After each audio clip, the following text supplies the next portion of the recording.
Hello, welcome.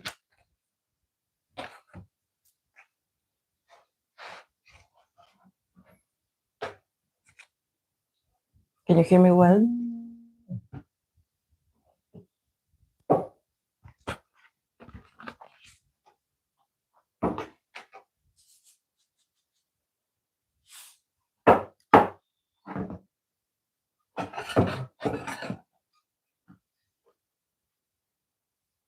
Okay, thank you.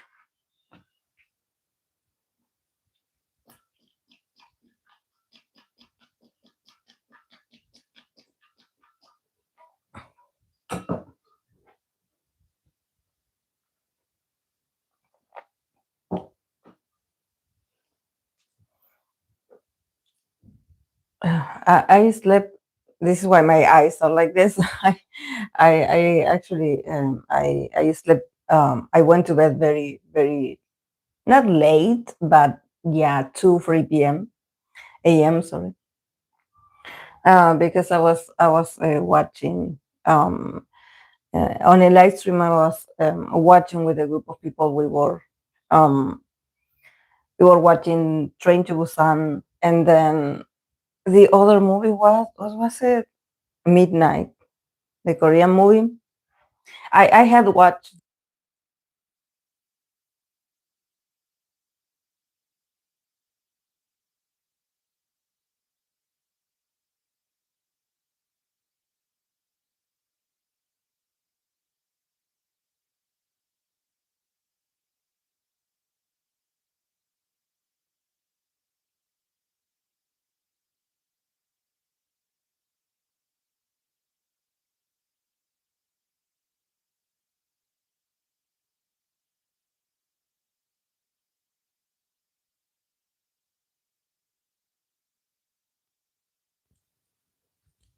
Is it out of battery already?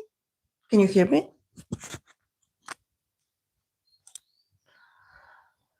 Oh my god!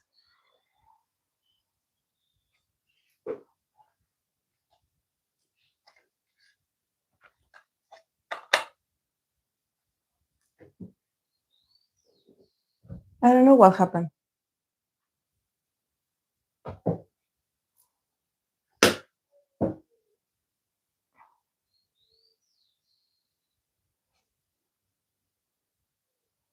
Thank you for letting me know.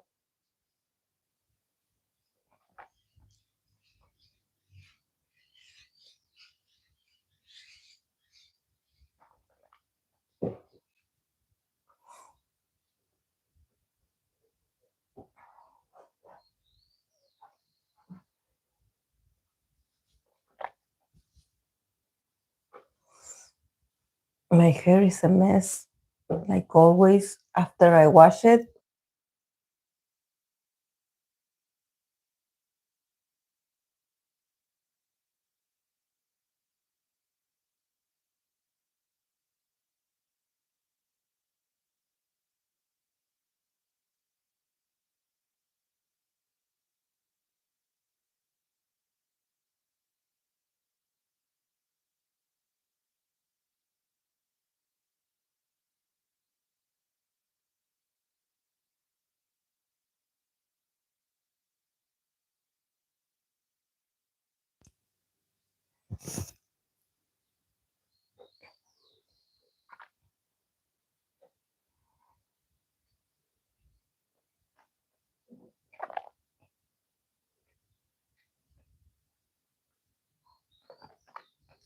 You gave it compliments, and now it's starting to act weird. We said it's working well, and it was starting to work weird. We have to say, oh, it's an awful mic. It's awful.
Hello.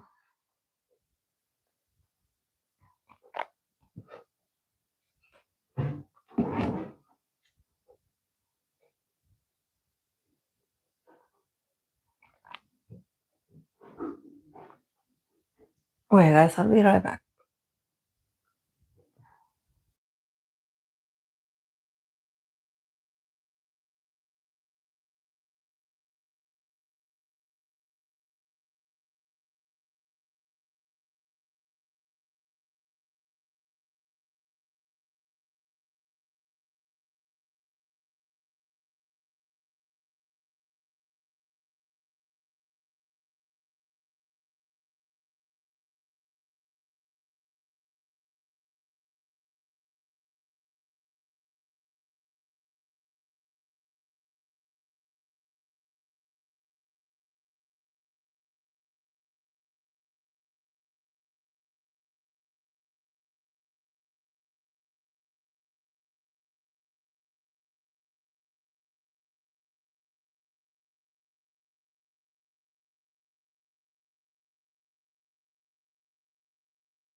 I'm back, guys. I was just checking on my cats. I saw that they were outside.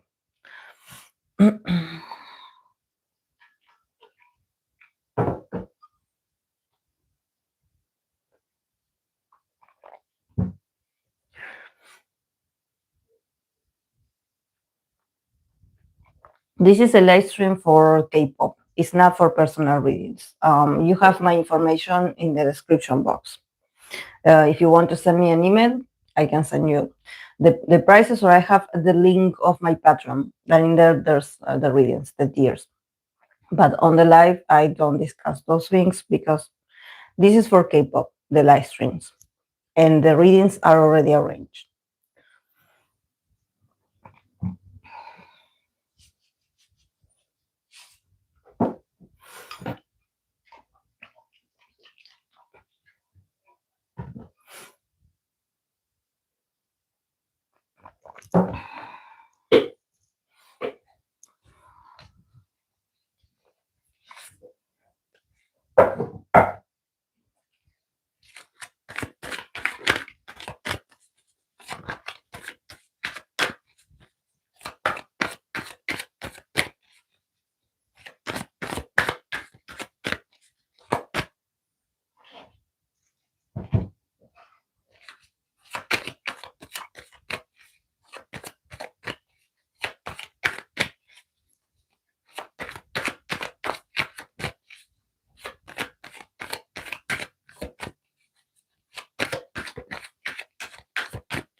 Hey, Chachalino.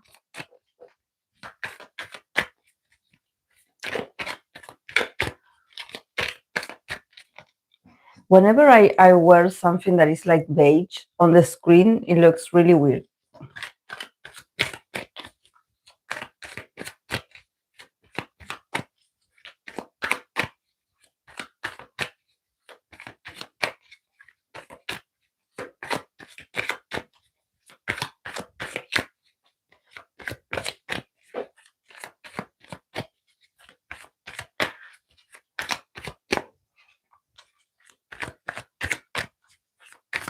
I have to wear like darker colors, so the background also can be more appreciated. Maybe because the background, the wall is a bit like yellowish as well.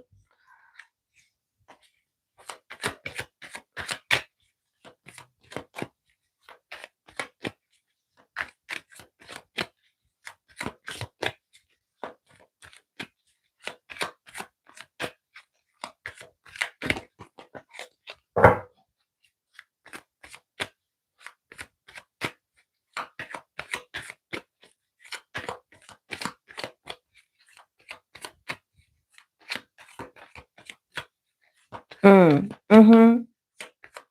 Yes.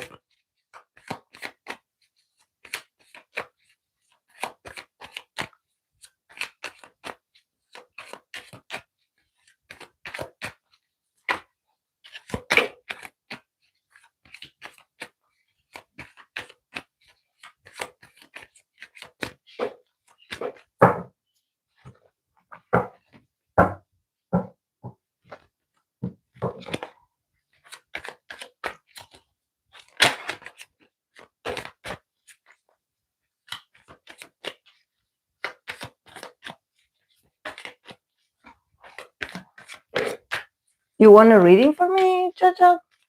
But I believe you have my contact already. We had talked. Yes, it's always through emails, guys. It's always through emails. Personal readings are not for these live streams. They are not. I don't take, for now, I don't take requests. One day, if I will do them live, I will let you know. But for now, this is just for K-pop right now. But the readings, the requests for personal readings, they are being arranged through email, or you have the Patreon. You have the link to my Patreon. In there, you have the list of all the readings that I have available. It's a monthly subscription, so you can pay, and then don't forget to cancel it, of course. But that's what I'm working with at the moment when it comes to personal readings. But I always ask the person to send me the email, because in here I don't want to disclose personal matters. Yeah. Sometimes I do receive, for example, I have Katie. That Katie is an XOL, and she does give me super thanks when she knows that probably when there's a reading for EXO or an EXO member, or there's a request about EXO, she does this. But that's because that's her way, her system to retribute something. Because she doesn't usually like reach out to me through email for personal readings. She's okay with me, doing the readings like this for everyone, and then she sends a super thanks. So yeah, that's her style. Yeah. But whenever I'm reading for EXO, it's like, it's part of what we do here. It's part of reading for a group, a K-pop group.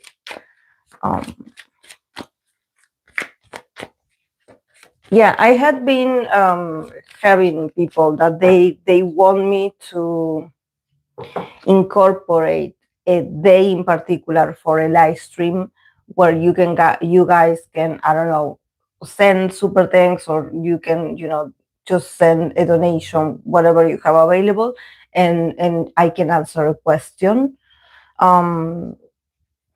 And it's not about K-pop, it's mostly like personal. Um, but yeah, I would have to get used to this sort of system. I wouldn't do it on TikTok, for example. I don't like it. I don't like um,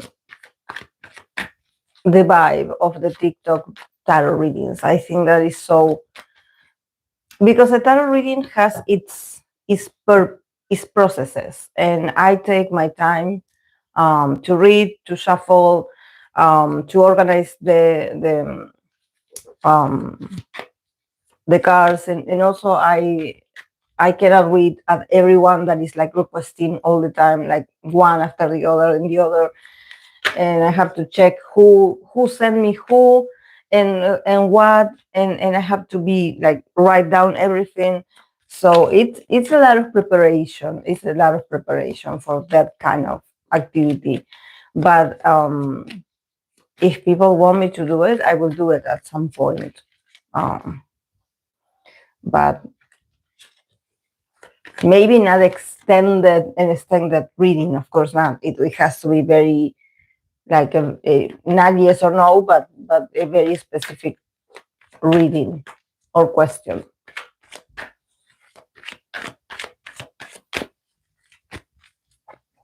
Yes, the demographic of TikTok and YouTube is so different. Yes, yes. Yeah, I remember there was a moment, because I know that TikTok it's very popular, because actually, it is a really is a very entertaining platform. And there was a moment when everyone was saying like, oh, YouTube is no longer good, it's disappearing. But I was like, I don't think so. According to my experience being in this platform for 4 years, almost 5, um, I don't think that is like um, it's like a slowing down. And also, in my experience, that my channel it's very small. It's very small. But I think that, I do notice it, because every time I put like a community post, and every time, I show up, guys, here like, I know that I don't have many people in my live streams, but you usually like you connect a bit, and you're like, oh, hello, I'm here. I have to go, but I just passed by to say hi, and I think that I have been consistent with that. So I think that for me it's working. It's working. For me, it's working. I don't know how. Actually, like I don't know, because there was a moment where I was a bit like about like I didn't want to continue the channel, because I was uploading the videos. And you know that my videos, they are not recorded, like, as I'm shuffling the cards and putting the cards in the places. And it's just an image of the spread, and you could just hear my voice. So it's very low quality, my videos, but I don't have a proper camera yet. I just have my phone. I record with my phone, and this is what I had, available. I tried, to acquire like better like equipment, but honestly, it's not so much about the equipment. It's more about, editing and everything. And with my other job, I don't think that I can do it. I would need someone to help me out also, because I'm a millennial. Also. I don't have the patience. I can do it. But I also want to make it dynamic, and make it like it's not about you clicking on the video and leaving a comment and that's it. I want to connect with you guys. I want to interact with you. I want to know, how you're doing. What you're up to, if you're okay. What do you think about certain things? What do you think about your idol, or whatever is going on in the world? I want to engage. I want to connect. So I came up with the live streams. I just started doing live streams, and then pulling cards in the live stream, because also I know that there's people that they do live streams and they just do like, oh, let's just chat. It's just to chat, and it's fun. It's fun to, you know, read your comments. I mean, like talking. But for me, I felt it like I needed to be productive. I was like, okay, yeah, I love to talk. Honestly, I love to talk. I'm a very talkative person, even if English is not my native language.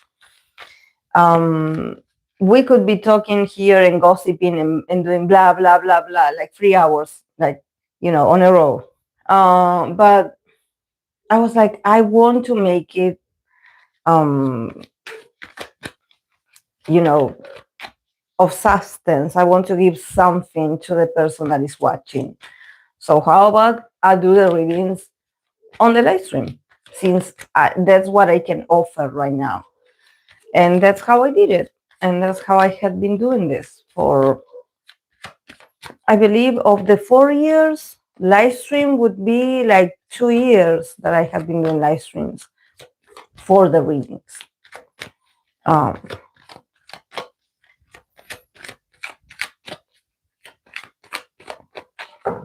but yeah, it's all about reinventing yourself.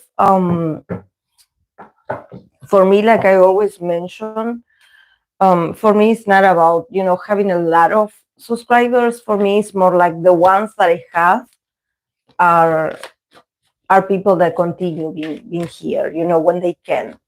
For me, it's not so much like, oh, I want a lot of people, because if it was that I want a lot of people, I would have, you know, the comments, the comments on this live stream, I would have it open, or I would have it open to anyone that just want to comment anything, and I would just let it pass, you know, and I would be like, well, you know, they're engaging anyways. It doesn't matter if they're bots or if they're haters. Like, no, for me, I want my moment to be exclusive. Exclusive is not for everyone.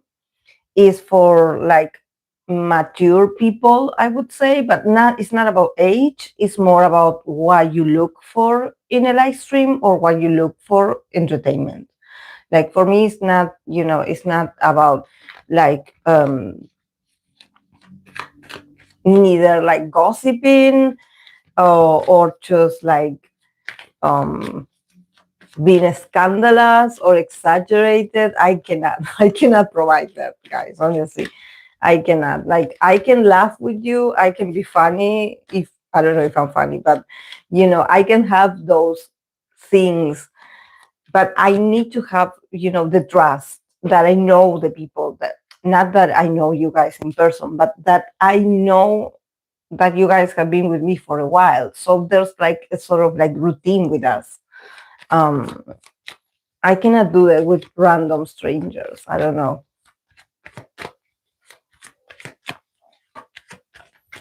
Yeah, TikTok is so overstimulating sometimes.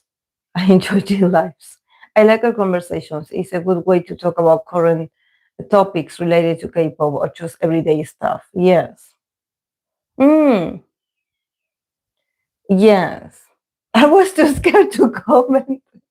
No, people, you know, I had the other day someone that poor, I felt so bad because, you know, they were commenting on a video of mine. Like, you know, I tried to comment on the live stream, but I cannot.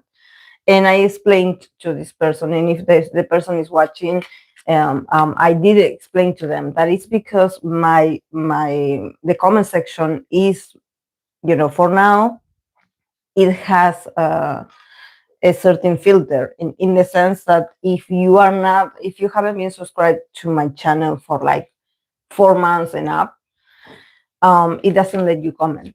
And I mean, we with my community, we have come to an agreement about this, because sometimes there are days where, you know, I start the live stream and there's no one, there's not a moderator. And even if you guys are present, and if there's someone that moderates, I don't want you guys to feel the pressure of having to block people, eliminate, like, you know, I think that we know who these people are, and if they're people, why they come, you know, into the chat just to say random things.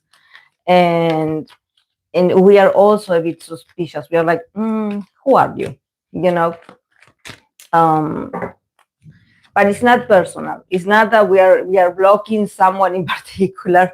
Um, but yeah, also this space is for sorry, is for people that have an open mind when it comes to accepting other people's opinions. And here we are not part of any specific fandom, nor we are not subscribed to a fandom or a mentality, or we love different groups. You know, my channel is very multi-fandom. It's very multi-fandom based. And I don't accept less than that. Because I don't want to be converted to someone's being like, oh no, because my fandom, because my artists are better, because we like no. In here we don't take that. We don't take that. I read for everyone. I'm not exclusive for this. No, I read for the newbies, for the ones that are just starting and no one pays attention to them. I have read for these people, because I believe that they deserve and if a fan is watching, they deserve to know that, okay, a reading of that person is available on my channel. I don't care if it has like 0 views, but I want to have different names. I want to have different people. Yes. Mm-hmm.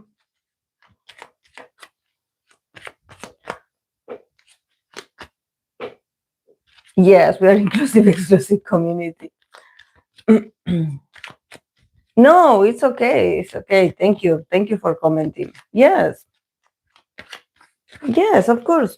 Like, otherwise I would be very lonely if you guys wouldn't comment. But yeah, and even I do have my favorite group, and I do have bias, just like everyone. But if I had to read for them, and now it's starting. See, did you hear the YouTube note?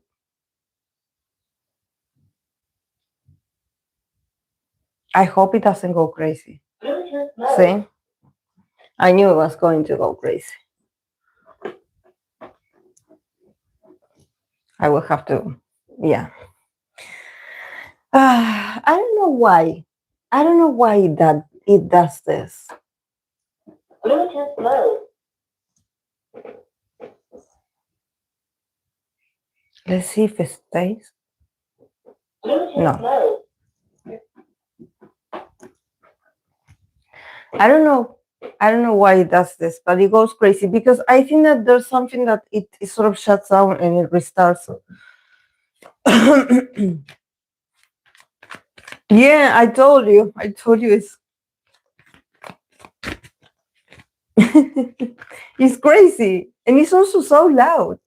I wanted to see if it had like where I could insert like a sort of like something like a microphone, like like a headphone or something like this to catch it, but no, it doesn't have it.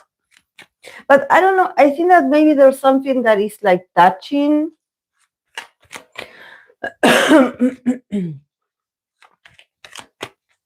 Yeah, it decided to go crazy. Mm-hmm. It has its days. It's like when I turn it on, I just leave it, and I don't even touch it. I'm like, I don't even change colors. I leave it like this, and it was working so far, but now it decided to go crazy.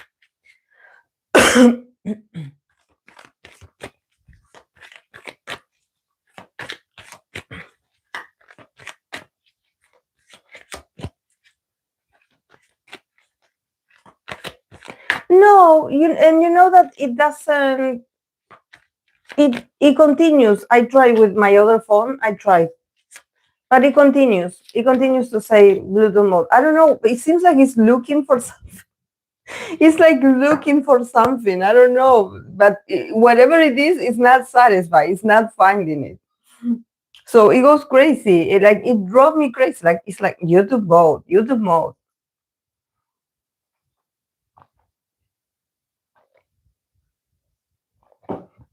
Maybe it's the cord. Maybe there's something wrong with the cord.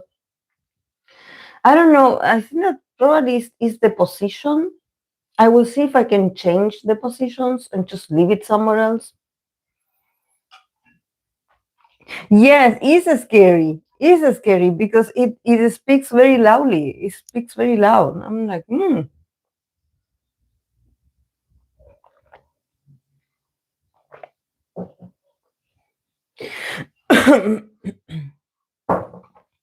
Yeah, just like you said, Chicholino, Utah is my bias in NCT.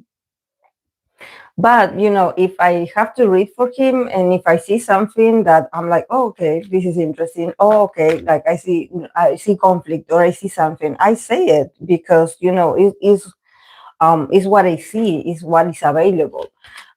So I don't have like um, and also I don't think that because it's my bias I know him.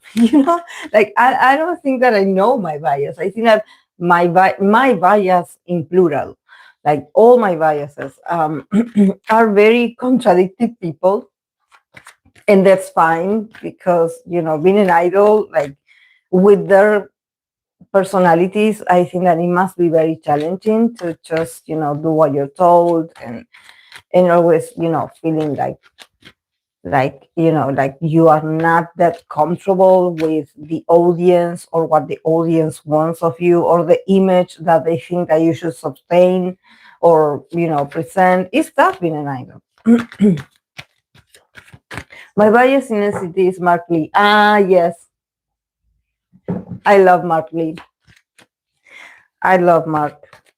I think that Mark has evolved a lot as artist. Like I enjoy so much his latest work. I can really feel that he participated in it, that he created, in that he's talking from his experience. And I do love it so much from him, from someone like him, because he's so busy. Him and Haechan, both of them are so busy and are everywhere, and they are having their solo, and they are doing amazing, and they never slow down you know their their energy, their power in their performances. I think that, I don't know, any of us would be tired in the place of them, but they are so committed to the work. And I don't know, I just love it.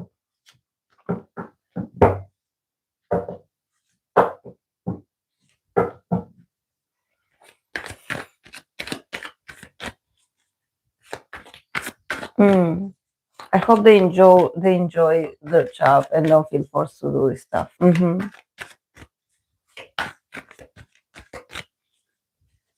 Also, I don't know if you guys are watching. Um, is this Netflix series is like the part two, because there was a part one. Um, this is called The Echoes of Survivors. It's about certain, like, it's a mix of stories, but you have um, it happened in Korea. It has, like, survivors of a church, survivors of these JMS, was it this scandal? Well, JMS was like the part one that Netflix released, with the victim telling their stories. This is like a brief part two, but then you have another, like, a group of guys also, like, kidnapping people in the 90s. And then you have the survivors of the Sampong mall, the Sampong shopping mall. I don't know if you guys remember that shopping mall in Korea, that it just fell like a floor of that of one. It had two wings, I believe, and one of them, I believe it had like, I don't know how many floors, probably 5. I don't remember, but it collapsed and killed thousands more, I believe more. And yesterday, it has 8 episodes. The first ones, if you're going to watch the first one, I would say that a trigger warning is not enough. It's very cruel. It's a lot. I cried a lot. Like, I had to stop several times because of what they were, mentioning that it happened to them. There were a lot of children involved. They were children when it happened, some of them. So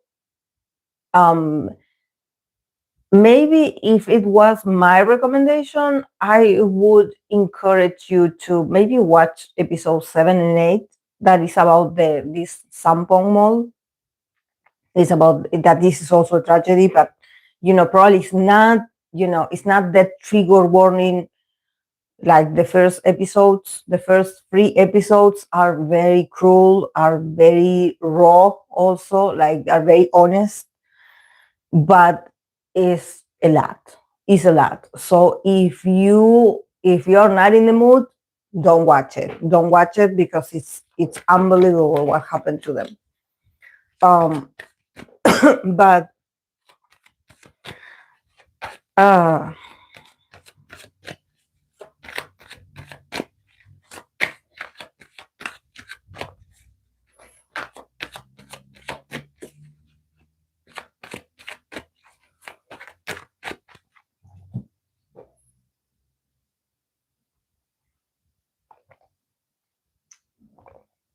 Korea and Japan have like the craziest stories, about cults and organizations that they have no regulation whatsoever.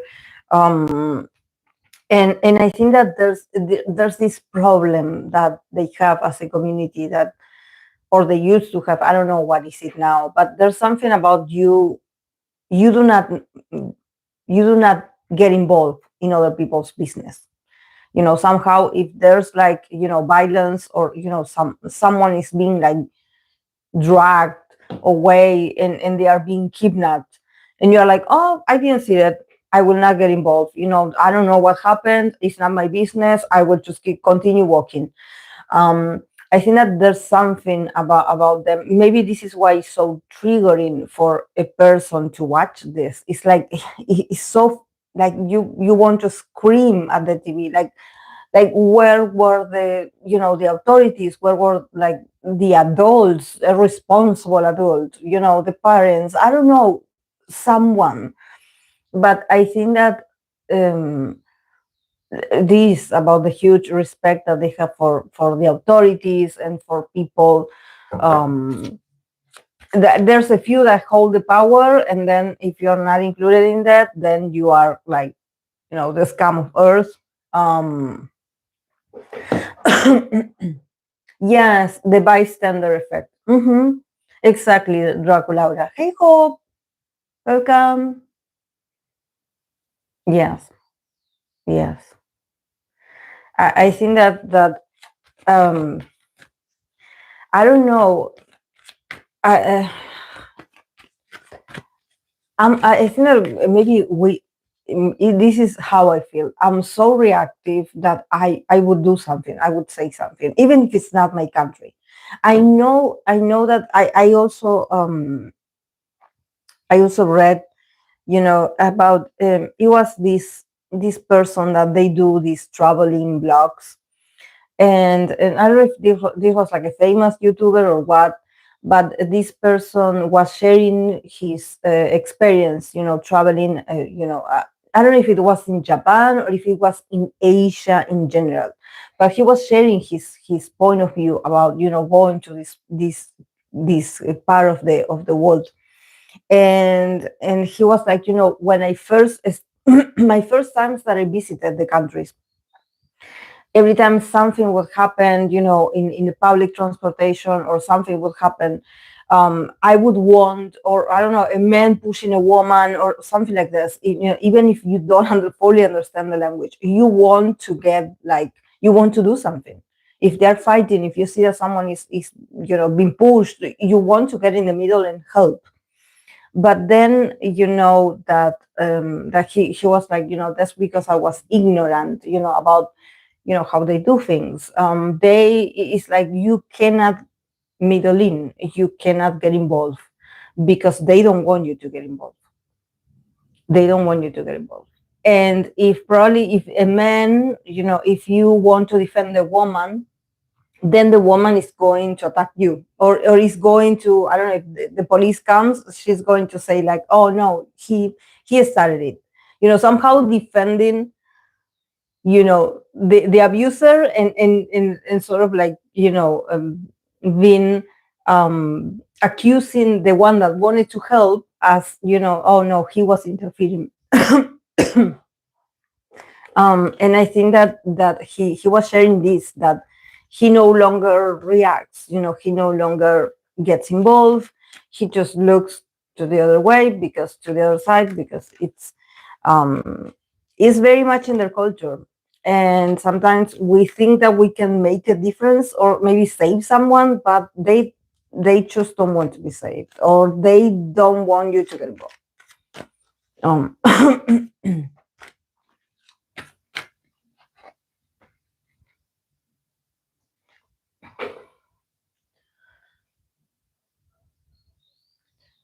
Sadly, it became the norm in Europe as well. People only think about themselves and rarely show empathy for others. Oh, no.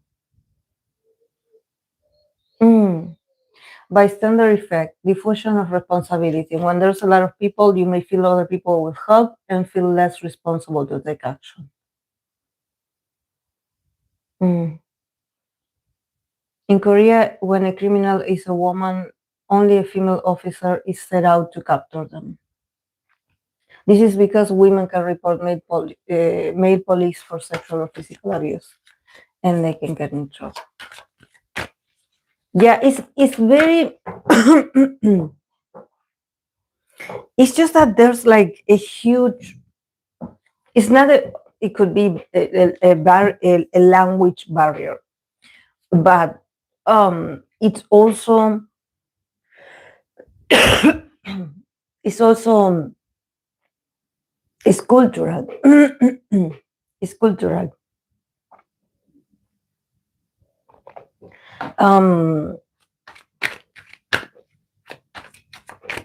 It's like we don't understand. We are like, what is this happening in front of my eyes? Like, I have to do something. And they probably don't even look at you. They don't even say thank you, nothing. It's just like this very, and this is the thing about them, that they seem very like cold and detached, I remember I always think about, when I used to work as a salesperson, I would have, some, Korean potential clients. They would stop by to look around, compare prices. They would never talk to me. They would be talking among themselves, because they would always come in groups. They wouldn't even talk to me. I would, come up to them and be like, can I help you? Can I assist you? Like, what can I do for you? They would ignore me. They would plainly ignore me. Maybe if they really were decided, like, okay, we are buying this, then one of them would just like point it out and let me know, in brief words, like, okay, we're getting this. But no conversation. They wouldn't even look at me in the eye. I would feel so.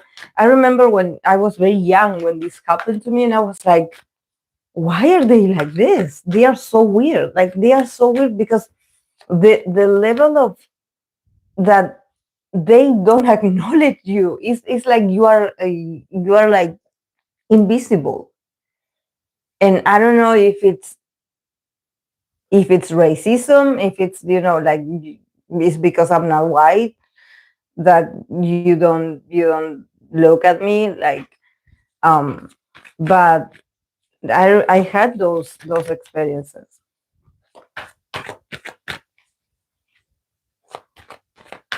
Well, I was like, am I being ignored in purpose?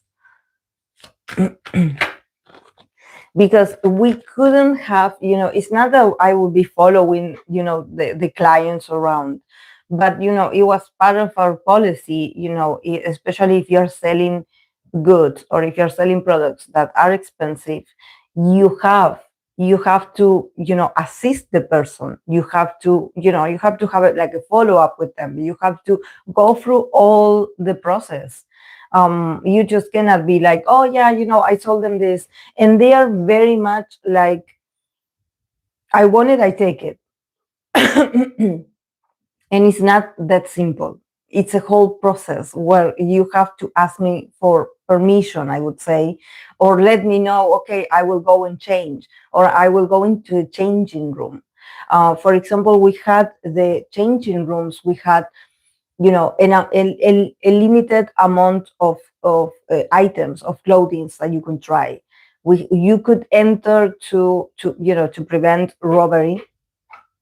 We had a limited, amount that it was like up to 5 items, 5 pieces of clothing that you could bring into a changing room. And they would enter with a pile. They would grab all the clothes like this, and they would have a lab.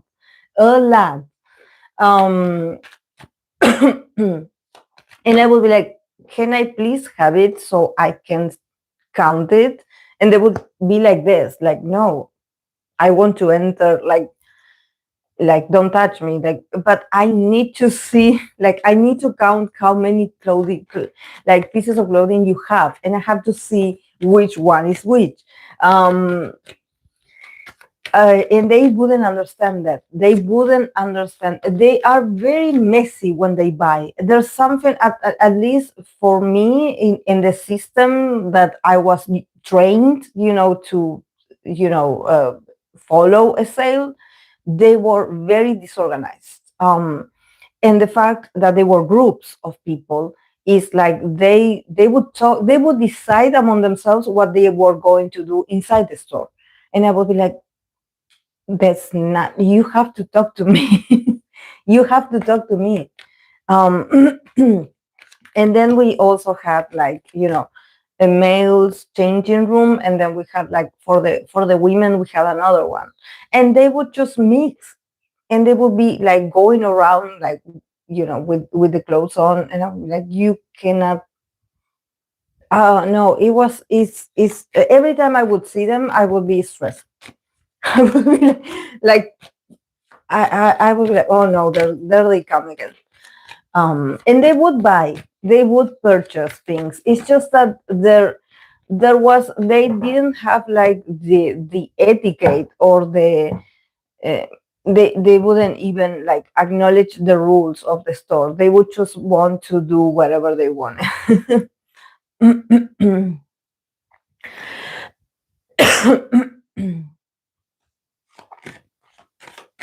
Mm, mhm.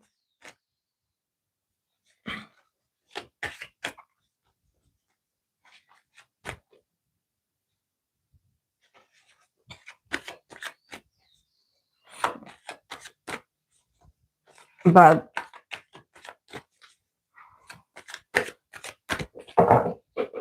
very tough, very tough. Until this day, I don't know why they wouldn't talk to me. Like, if I would be, like, greeting them, like,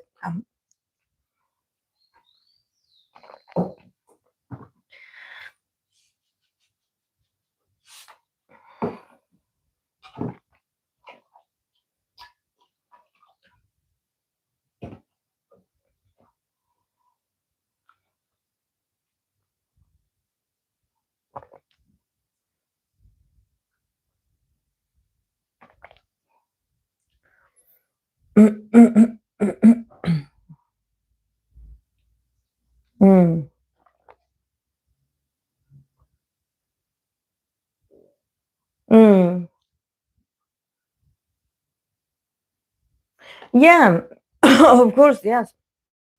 Yeah, we also have like a good for people, because customers also have, just like people, customers also have different styles of shopping, or styles of how they behave in a store. So we are trained to observe first, and be like, okay, how how are we going to do this with this client, to sort of give them the best experience possible. Because, for example, if you have a type of client that is very decisive, that probably is in a hurry, is someone that doesn't want to be there, doesn't want to look around, they're just decided that this is what they want, they go, they try it on, and they're like, okay, I will take it. And you also have to speed up with a kind of person like this, because they don't have patience. They're like, okay, just I will go to the cashier, just please charge me this, I want to go home. We have those people as well. Those kind of customers, they don't like when you talk too much to them, when you explain them things, they don't like it. They are not interested. They are like, I want this, like, please charge it, and I want to go. So you have to adapt to the style of a client. But in the case of these people, I don't think that it's about their style. It's not about them being left alone, because they do spend like a lot of hours, just like it's just that they come with other people and they talk among themselves, and it seems like they are in a bubble, and you are not present. You don't exist. You don't exist. So when personally, in my case, like, whenever I enter a place, or somewhere new, I usually say hello, even if the person doesn't respond back. I don't care. I say hello, and I enter and I look, and then if I have someone approach me to, like, can I help you, and I'm like, no, I'm okay, I will let you know, and I'm watching. But these people wouldn't even like look my way. I would be talking to them, and they would just be talking among themselves, like, totally ignoring. um and and also I have great experiences, actually, with foreigners, like, because since I know English, a bit of English.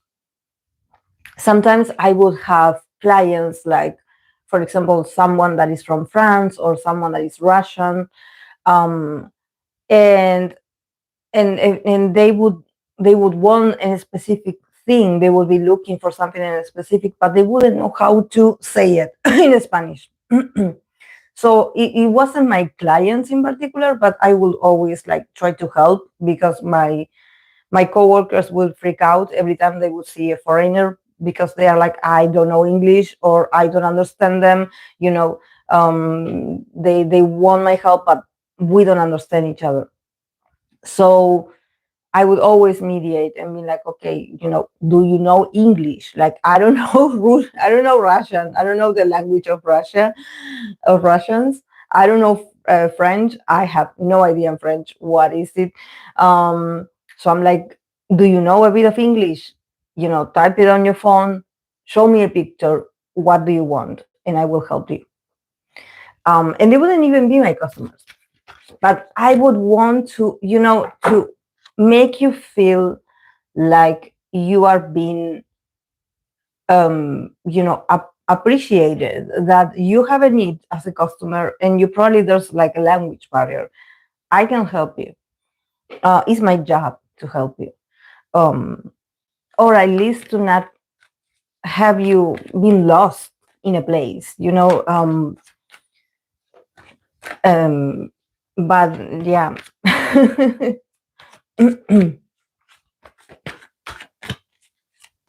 Mm.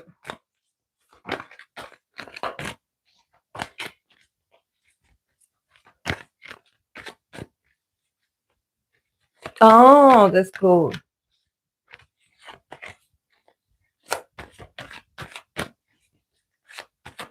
Mm-hmm.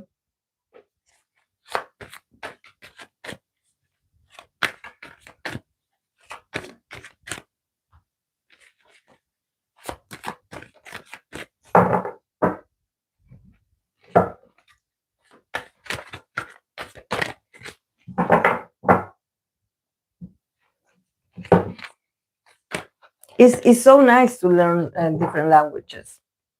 I would want to learn a new one, but I'm not sure which one. I would want to learn a new one. Um, Besides English, I do have to improve my English, of course. My English is not perfect, but I can understand and read very well. So I'm happy. Actually, when I listen to podcasts, all my podcasts are in English. All my podcasts. I barely consume content in Spanish. It has to be very specific for me to pay attention to content in Spanish. Always consume in English. I'm used to this. It's more natural for me. French or Italian? Italian I knew a bit. Yes.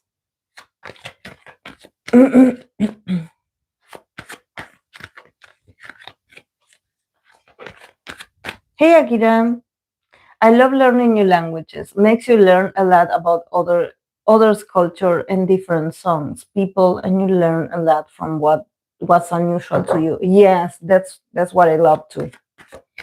That's what I love it too. Mm.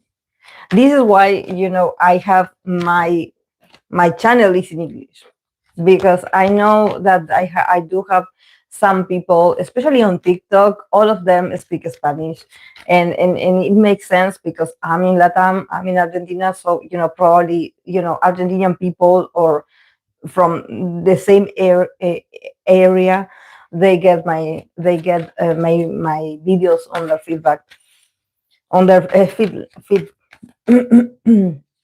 But I don't want to change. I don't want to change it. I think that even if I speak Spanish and Spanish is my language, but for me, when I started this channel, I was like, no, I want to go to different people, different cultures. I want to,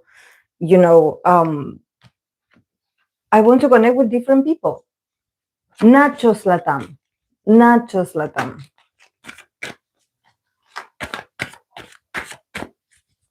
For example, Akira and I, we both are from Latam. We both speak Spanish, but when we are here with you guys, we speak in English. And we are used to speaking in English. We could be speaking in Spanish, and she could be typing in Spanish. I would understand, but since we are talking with all of you, we are like, yeah, we communicate. We even respond to each other's comments in English all the time, even if it would be easier to type it in Spanish.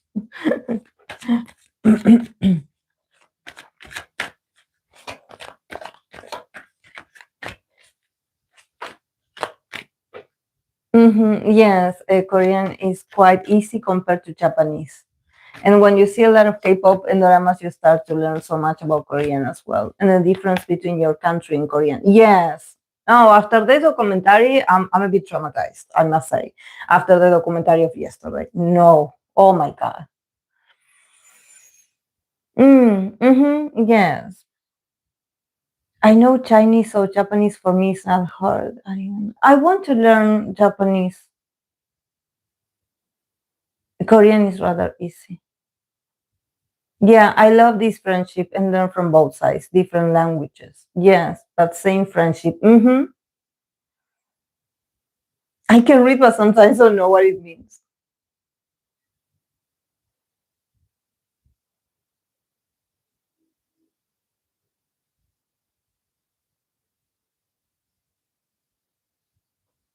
Yeah, when you want to, like with this thing, you have to type it, right? You have to type it manually, like the whole user, right? Chachalino, because I remember I participated in a live stream. And when I wanted to, mention the person, yeah, I would look for the thing, um, and then I would type it, just like, because it wouldn't, like, I don't know why. Maybe it's because of TikTok and other platforms that, when you put the thing, automatically it shows you the options of the names. But I noticed that in YouTube comments, like in YouTube chat, you have to spell it whole.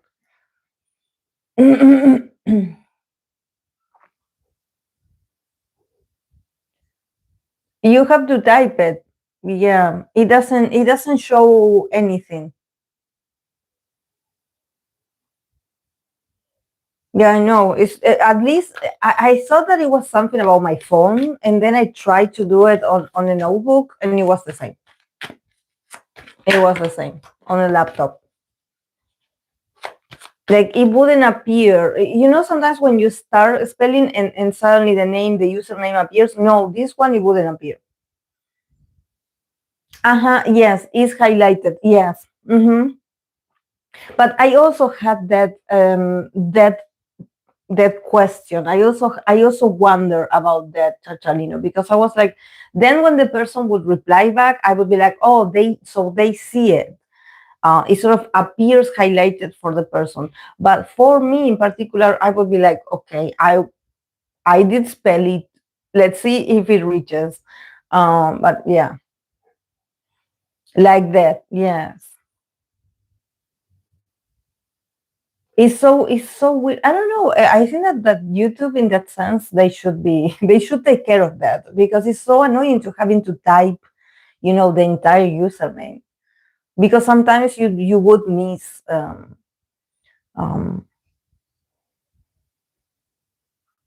for example, I remember at some point, in during a chat, because you know that my username Moonchild Tarot, it's long. It's very long. So sometimes they would just type Moonchild or Moon, and it would get, and I would see it. Yes, but yeah, it's all manually. Yeah.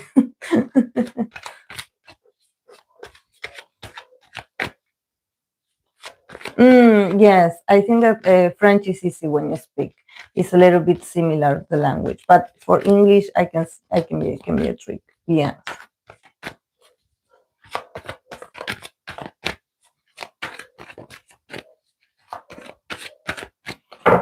Yeah, I remember at some point I was working at the pharmacy with skincare products, and I had all these, French brands, and so I would ask my friend that she's French, but she's living in the U.S., and I would ask her to teach me how to properly pronounce it, because here in Latam, you know that we personalize it accordingly to our accent. So, so for example, the shoes brand, Nike. Here in I don't know if in other Latam countries it's the same, but here in Argentina we call it Nike. We call it Nike, and that's not the proper pronunciation. It's actually Nike. Um, but it had, for the regular audience, it's Nike.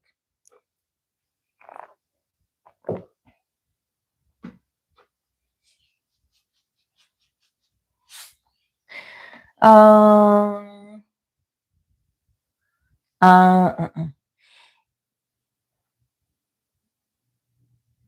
A, a, if that helps for La Roche-Posay.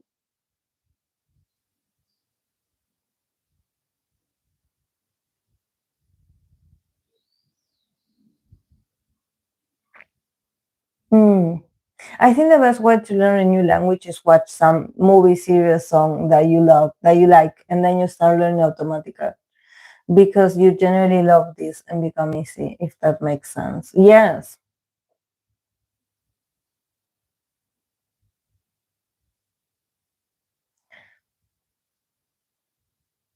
Like hey, but no H. La Roche-Posay.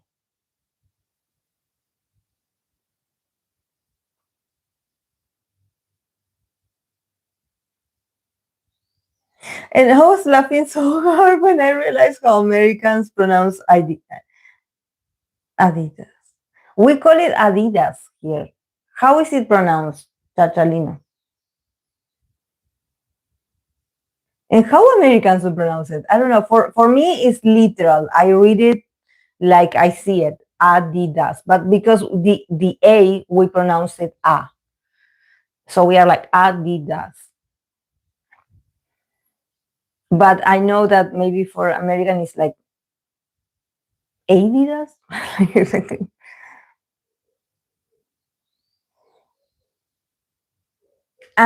For them it's Adidas. Yes, for us it's Adidas.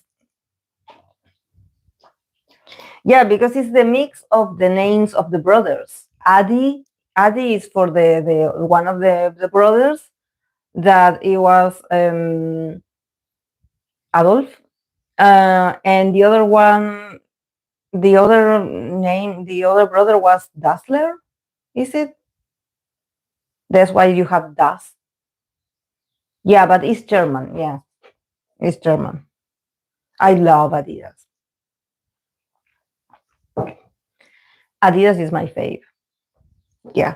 When I used to work with sport brands, I would have to work with a lot of them, but I would always love Adidas quality. And also the style is very, for me, Nike is, when it comes to sportwear, is too bright in colors for me. It has a lot of neon colors. It's powerful in the eyes. Really good quality as well. But for me, Adidas is more like my style, more, neutral tones. The urban part um, of Adidas sportwear is really cool. It's really cool. I used to own their bags, everything. Um, um, and also for my kind of feet, my foot, um, Adidas shoes are better because they are not now. I don't know, because my feet are a bit more swollen now because I'm heavier in weight. But when I used to be skinny, I have like a long foot, but it's skinny, but it's long.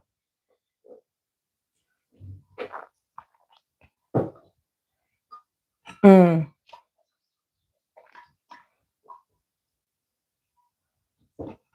Yeah, brother to Puma. Puma is also great. At least here in Argentina, it's really well. It's like the quality is also really good. Yeah, I do. I had gone to their the fabrics, the not the you don't call it fabrics here, we say fabric, but to the the facilities where they have all the process of building the sneakers and everything. It's really well done. It's really well done. It has a lot of, it's very curated. It has a lot of processes of, they're very careful with the quality. um,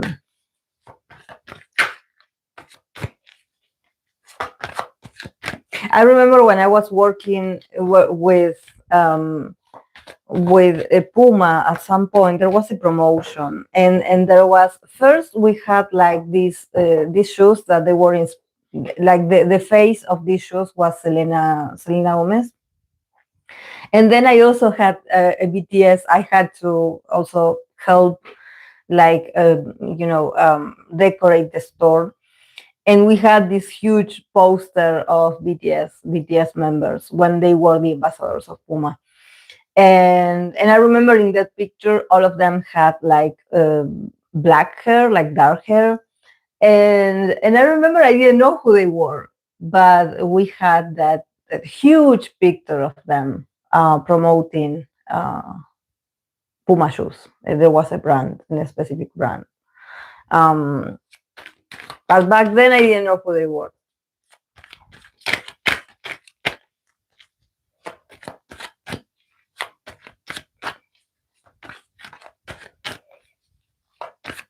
They had the collab, yeah, with F1. Yeah, remember when I used to sell? They have an specific a specific kind of shoe that is inspired in the F1. I noticed of the customers, the guys that buy those kind of, that is very much made of leather and everything. The guys that usually buy those kind of sneakers or shoes are the ones that they go with motorcycles. They ride like motorcycles. They usually go for that kind. At least here in Argentina, they use it a lot.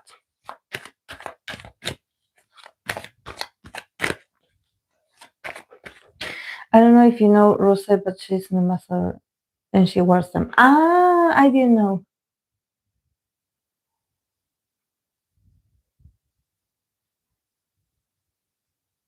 They aren't go there often. I don't remember if I believe I had a few, but back then I didn't know much about BTS. But I did notice that there were a lot of like young girls in the store. You know, those days that we were like assembling the products and everything. I would notice some girls with their moms, you know, but they were super nice. But I don't know if they were like fans, but I did notice an increase in the sales of those shoes and the tracksuits that they would wear, because they would be wearing a specific tracksuit. And I think that the girls mostly, it's not because the shoes probably were for men, but they would go more to the part where they had like the hoodies and the, you know, the sweaters and the yeah.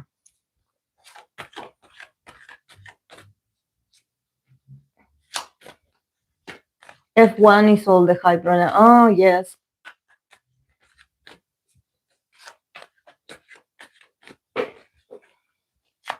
Okay, guys, I'm going to start because then I complain that this runs out of battery, and it's because I run so much.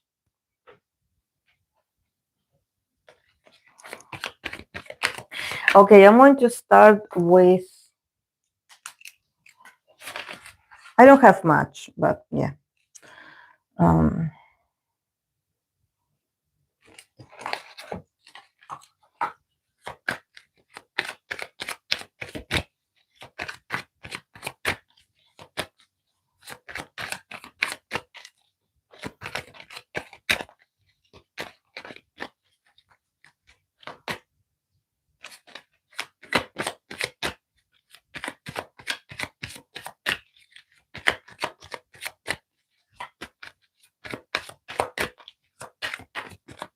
Okay.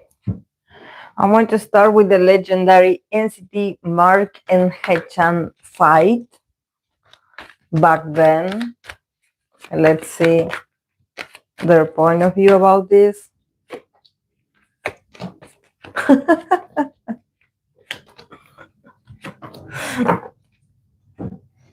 Off. A lot of pressure. A lot of pressure. I can see it here and I'm like, wow, I don't know how they made it. I don't know how they made it.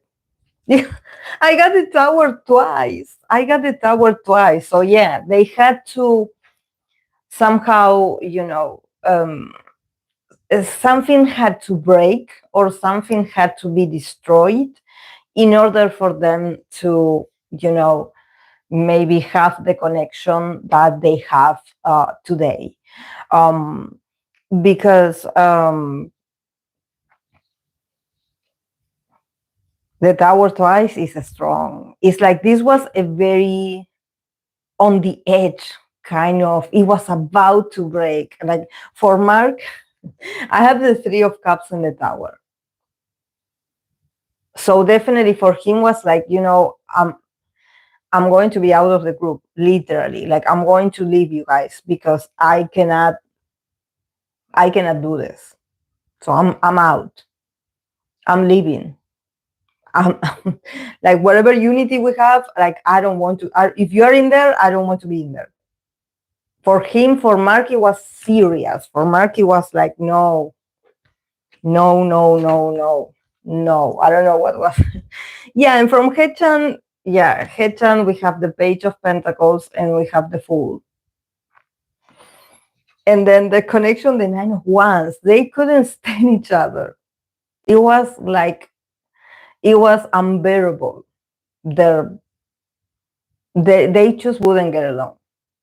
And probably it was one thing after the other and the other and the other. So one of them were like fed up. And then we have the Tower again. That is just upheaval. Upheaval. Very dramatic. But yeah, it felt like, I don't know if someone gave an ultimatum. I think that probably was Mark, that he was like, if he's in there, I'm going to leave. Because for him, it was like, I cannot do this with that person. I cannot work in teams with this person. I cannot stand them. It's like, I wonder if because from Mark's perspective, since I have the Three of Cups, is more like, it's not just like, it's me that I'm deciding that I don't want to be in this group, but at the same time, I think that I'm not the only one that is bothered by Haechan. It's like, he is destroying the group somehow, like he's bothering a lot of people, or this that we have is bothering others. So for the sake of others, I have to break up, or I have to separate, or I have to go somewhere else. Like, I cannot be in this group if he's going to be in there. It's going to ruin the dynamic. And maybe for the sake of the group, or for the group to not fall apart eventually, maybe they would argue a lot for the smallest things, and this would affect the group. So from Marcus' perspective, it was like, I don't want to keep, adding this extra, tension in the group. But if that guy is in there, I don't want it. Like, I need to separate. It was, for him, it was like very, very serious. For Mark, it was very serious. Like, I need to get out of here. We have to end this, because I cannot pretend like I'm cool when I'm not cool. A bit exaggerated, but I kind of see it more from his side, pushing, like, I don't want to be here. In the case of Haechan, I kind of see that probably he was the one that he was told that he had to change, and I would choke on myself. Because we have the Page of Pentacles, and we have the Fool. So I think that this sort of goes more like, Haechan was the one getting the ultimatum. Somehow it seemed like it was Haechan the one that had to change. With the Page of Pentacles, there's this immaturity, there's this, with the Fool is giving me like, you have to be better. So, and him probably acknowledging that he had to work on certain things in order for Mark to not go away. I feel it more from Haechan's part, like he had to become more humble. I don't know why I get this vibe, but he also was very young. So, there, of course, there was room for him to improve, or for him to get better. But from his part, I see that he was the one getting the ultimatum, or he was the one that was like, we want you to change. Because, Mark is saying that he doesn't want to be in any group if you are in it. So, we cannot sacrifice also the group. But in the case of Haechan, I do see Haechan, somehow working on himself, starting over, and being like, okay, I will fix this that you guys say that you don't like about me. I think that he was very responsible. He was very willing to work on himself to be better. Because the Page of Pentacles is very responsible, is very not mature, but I think that it's more like professional. The Page of Pentacles is like, okay, I will not take this seriously. I guess I have to be better. I guess you guys tell me that I have to be better. I will work on this, because I also want a new opportunity. With the Fool, is like this new beginning, this new opportunity of like, okay. And also the Fool is giving me like, okay, I also moved on very fast. The Fool is like, okay, let's start over, because of our work, or because of for the sake of our work, let's do this. And for him, there's not like much like resistance, I would say. I don't see Haechan being like, oh no, why are you doing this to me if I'm perfect, or if I did everything correctly. No, I think that there's something, or back then there was something in Haechan that he was like, okay, I get you guys, I get what you are asking of me. I'm sort of observing, I'm analyzing what you guys want me to change. I think that probably is because it wasn't just Mark. I think that Mark was the one that snapped, but probably, because he has the Three of Cups, maybe there were other people bothered by Haechan as well. So somehow Haechan had to change. He had to change. He had to change his ways. But he moved on very fast. With the Fool, is like, oh, well, I will change. I will change. Okay, don't go. I will change. But yeah, the Nine of Wands, their connection back then, it was difficult. Yeah, it was difficult. Also, the Tower, I think that their dynamic was very challenging, very challenging. First, because they were put under a lot of pressure. This is the thing, these are two people that they were put under a lot of pressure. So maybe when they get irritated because of the responsibilities, or because of everything that they had to do, is sort of this applies to them. It seems like there was like, I'm repelled by your energy because you are annoyed, or you are tired, and somehow you annoy me. It's like when you are tired, or when you are like when you are moody, you make everyone feel it. So fix it, because I'm also tired. So there's something about them, maybe there's something about, from my perspective, being like, I'm also tired. But when you talk to me, or when you come up to me, you make me, it seems like you add more weight to my exhaustion, and I cannot deal with you. I cannot deal with you. I don't know what kind of personality Haechan has back then, but it seemed like it was very heavy. Very heavy. Very heavy. For the Nine of Wands, it's like, I cannot stand you. I cannot stand you. Like you speak, and I'm like, but yeah, with the Tower upheaval, I think that the Tower moment, and having this the Tower come up twice, it probably had to do that maybe there is, maybe this that we know about Haechan and Mark, having this fight, but probably they had to change also, not just these two, but probably the company.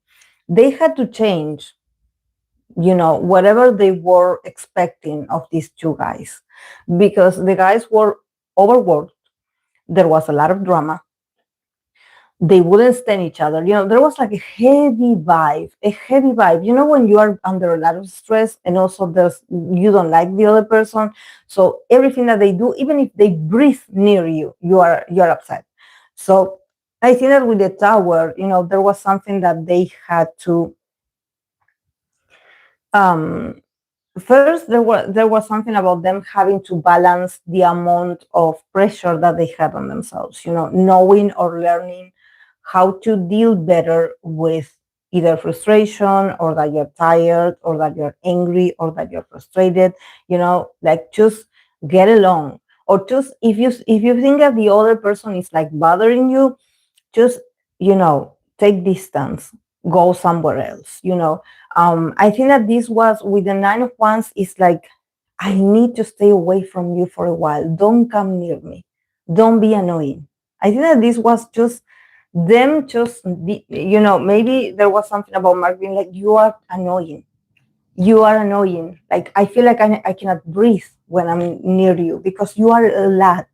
You are a lot. And I'm under a lot of stress. I don't need this right now. So chill, regulate, be better, you know. But you know, I think that I cannot even say like, oh, it's because of him being childish, because he was a child. So what do you expect of children? So he was being his age. But yeah, I can see Haechan being the one that was told that he had to change a few things. And it wasn't just about Mark. I think that the Mark situation was like the drop that, you know, made everything, you know, it got everything to a limit where, oh my, we have issues. But you know, like I said, because they have the Tower card twice, there were a lot of things that were a mess. You know, and it's like this argument was the result of all this pressure, or maybe they were overworked, or they were under a lot of pressure, or they were, you know, just very stressed. It all piled up. It was all piled up.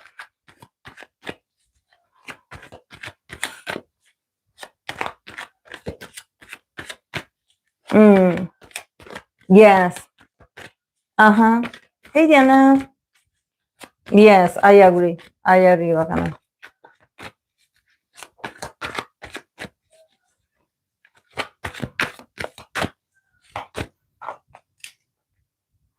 But yeah, poor Haechan, I believe he was the one that was told, like, okay, you guys regulate because you are annoying. You are annoying the others. Something like this. It was like, at least that's what I see. Okay.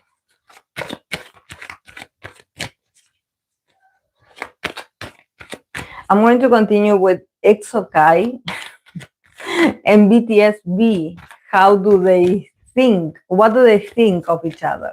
You know, after them, you know,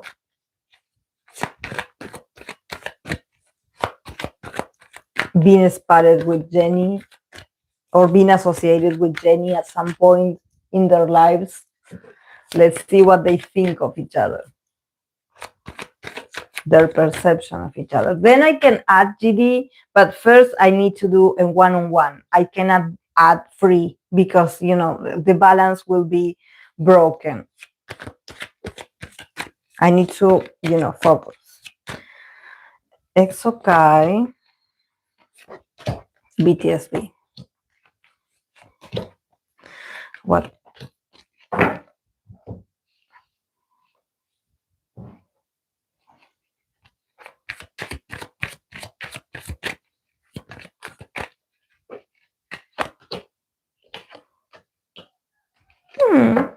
I can see them being, you know, being seen together at some point.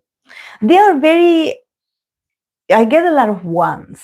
So it's giving me like they are both very similar when it comes to masculinity and also pride. You know, there's something about like, well, you know, the best one wins. You know, there's something that I don't see them competing or comparing themselves, but there's something about them also acknowledging the value of the other person. I don't think that they you know, look at each other and they're like, oh, you know, what are you doing? Oh my God, no. But I think that there's a sense of like, yeah, we're men, or you are a man. So somehow like being like, yeah, I'm a man, like, and I get you. Somehow like, oh, okay, if you're with someone like her, I get it, because she's amazing, or she's gorgeous, or she's a dream. You know, there's a bit of, you know, empathy. Like, you know, yeah, I just like I think that I felt back then I'm sure you went through the same, and it makes sense because this is, you know, how important she is, or this is how beautiful she is, or this is how magical she is. You know, there's a bit about them being like, yeah, like I understand you, I understand you, I've been there myself, I understand. Jenny has a lot of charms, and I think that the men don't fight for her; they choose. Um, and they also don't compare. There's something about Kai and B. They're not the same people, of course, but there's something about them from men to men perspective. Is like, you know, good job, because you know it's like she's someone that has a lot of value, you know. So, and probably these people are not the only ones that, you know, took their shot to get to know her.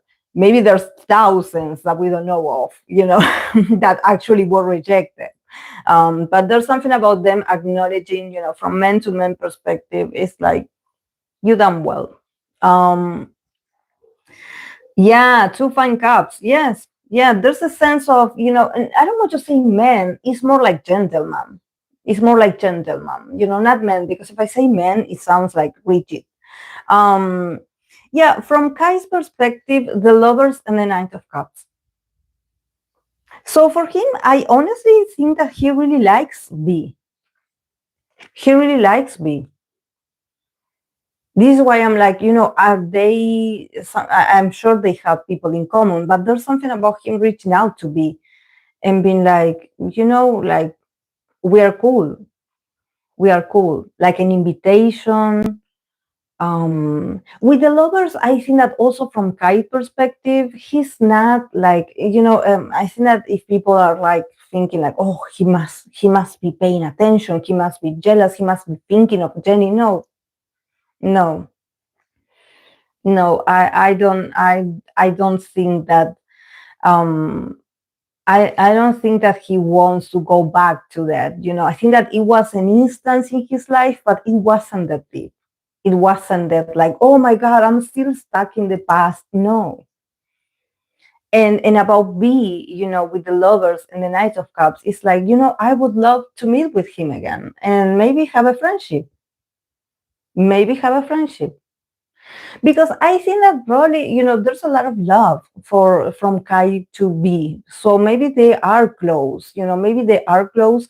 But if this is about them being seen with the same person, you know, there's something about Kai being so cool with this and actually just like, you know, showing support. Like, I don't know if there's a possibility of, you know, him being, you know, like a cheerleader for B. I mean, like, you know, if you have doubts, if you want to, be with her, or just, you know, you supporting the love, I would say, being like, yeah, you go, don't give up, you go, you put the work, or you insist, you know, save the relationship. I think that there's something from Kai perspective that I think that he's like, you know, I didn't even like had like that strong of a bond with her. I do respect her, and I appreciate her, but we weren't like that. You know, I think that the connection was something that was starting, and it was very like, it was cool, but it wasn't that deep. So for him, it's like, you know, if you are the guy for her, just go and give her your love. Open up, you know, this is my advice for you. Love her. You know, so this is cute. This is cute. But he's so open, like so open, so nice. So yeah. Yeah, and from this perspective, we have the Ace of Wands and the Five of Pentacles.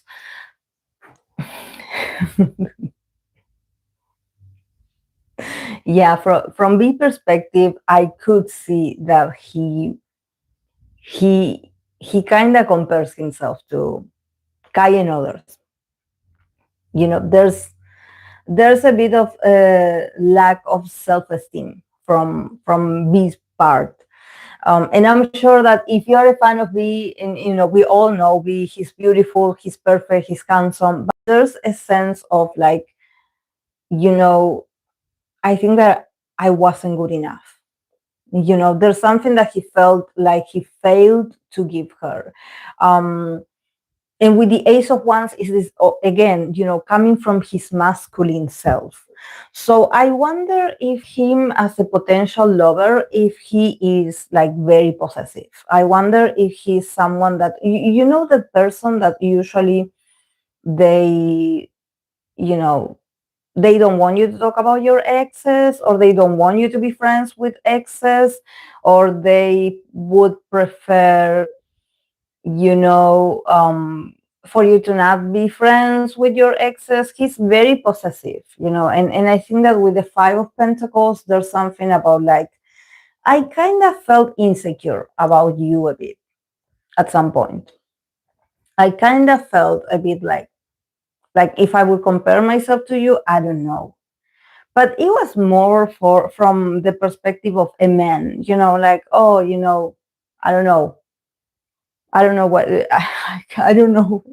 I don't know about, you know, Kai and B being like, but it's more about the manhood, you know, like probably him seeing Kai like, oh my God, because you are so masculine or you are so tall. I don't know. I don't know what is it, but there was a part of it that he was a bit like, mm, maybe she's still friends with Kai. So there's something about him initially at the beginning being like, I don't like you to talk to your exes or something like this.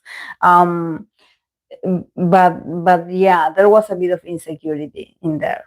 There was a bit of insecurity. I don't think that it was strictly about Kai. I think that it's about the men around Jenny. You know, with the Ace of Wands is very literal. It's like, you know, it's a very phallic, you know, image. So somehow it's giving me like, you know, I'm insecure about the guys that approach you or the guys that you are in contact with, because at the end they are old men and I don't know about their intentions with you. You say that they are friends, but I don't know. You know, somehow I wonder if he was a bit jealous, you know, or a bit like possessive of her. But yeah, a bit of insecurity in here. But yeah, we have the Page of Wands, and then we have the Queen of Wands. That is says determination. Determination. So I think that they have a lot in common, and honestly, I could see them hanging out in the future. So don't be shocked if you see them like spending time together or just, you know, hanging out, because both of them are okay with each other at this point. You know, at this point, if we leave, you know, the Jenny situation to the side, I think that they are really willing to start over, or to maybe, you know, rebuild this sort of like, I don't want to say like they were friends to start with, you know. I don't think that they were friends, but there's something about them maybe running in the same circles. And at some point, with this Queen of Wands, with this Page of Wands, they're going to meet again, or they're going to be seen in the same spaces. So there's something with the Queen of Wands that is like, they are very they're very fresh, very outgoing, and also they are two very dominant dominant people. You know, they are very. I think that this insecurity that we've seen of B is not him being like this. It's probably that maybe in his connection with Jenny there was like some people around her that he didn't like, especially men. So now that I don't see this, and I just see Kai and B, you know, it's just them being bros. You know, it's like there's a lot of masculinity, it's like there's a lot of action, like, yeah, let's hang out, yeah, let's see each other, yeah, let's work together, yeah, let's train together. You know, very physical, very action orientated, very masculine. Like, no, there's nothing weird in here.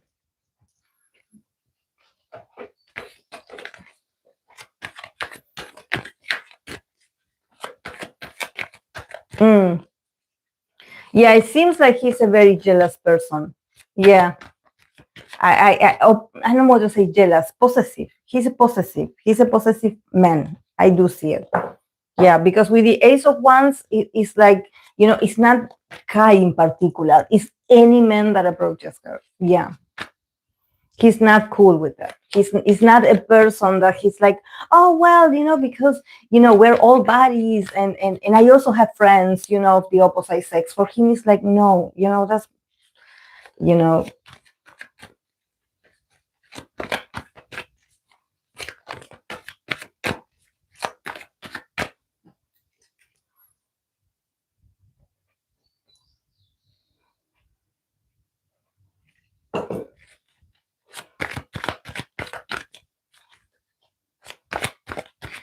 Okay, I'm going to continue with dispatch. Dispatch. I think I pulled cards for this, but let's see.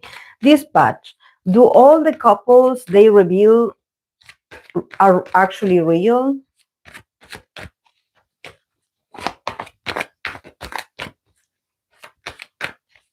Are all the couples they reveal actually real?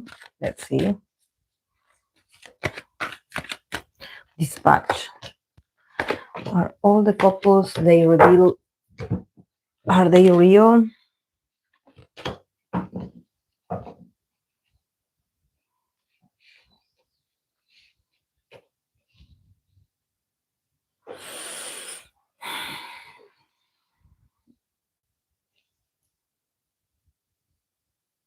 I think that they are, but the way they expose it is very aggressive. It's like they literally are bullying the person. I think that we know this because we usually had seen that there were, some people being exposed or potential couples being exposed. And you definitely see that it was against their will, or these people, were being shady. They were, they didn't take these pictures or this, footage or this, proof that they have. They didn't collect this, with the best intentions. And in here I can see it. They do it to they do it to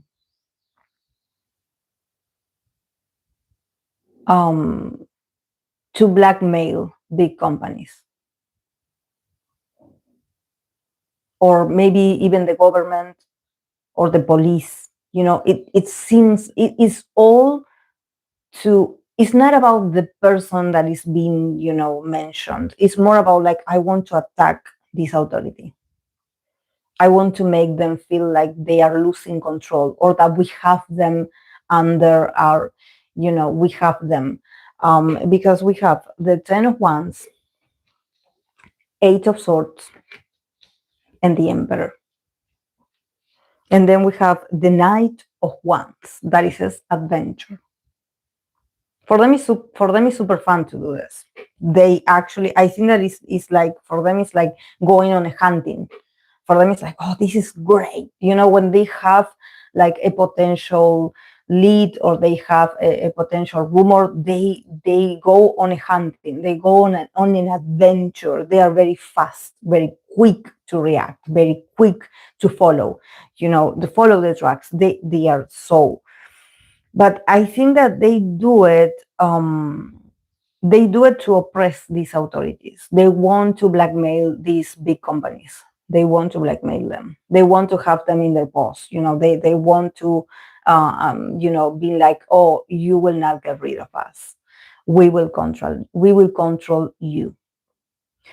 I don't think that it's about money. Maybe for them, it feels like they are doing some kind of justice. I don't know, like going against, the big companies or the big CEOs. It's like, let's see how much this CEO pays so we don't reveal this. But it feels like blackmail. It feels like I do this so I leave you no way out. I leave you no way out. And at the same time, I think that it's about dominion. It's like, at the end, you are a slave to us. You owe us because we have the information that you don't want to be, that you don't want it to be out. So definitely, probably these dating news, they are potential news or gossip, but their main goal is to attack the big corporations or the person that is in power. Definitely, I do see it. It's like they want to corner this authority. They want this person to be desperate. It's like, we want to have you like this. We want to dominate you like this because you think. So this is why I'm like, is this like an ideology, like something personal that they have against people in power? That they are like, this is how we want to make. We want to corner you so you cannot escape. So you cannot escape.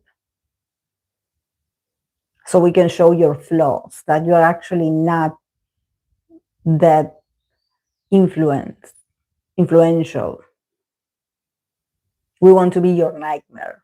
We will work extra hours to bring you down. I don't see money. So I'm like, they definitely must do this. Either it's an ideology, or it's like, like a social something that they do because it feels like justice. Like, okay, we want to bring you down. We want to expose you. We love to see how desperate you are when we expose you. So, and they are very aggressive. It's like they don't care. They don't care who is involved in the news. They don't care. Well, for me, it's not about the idols. For me, they want to expose the big man. They want to expose the big man. I don't know who this big man is. It could change depending on the situation, but they want to attack that part. That part.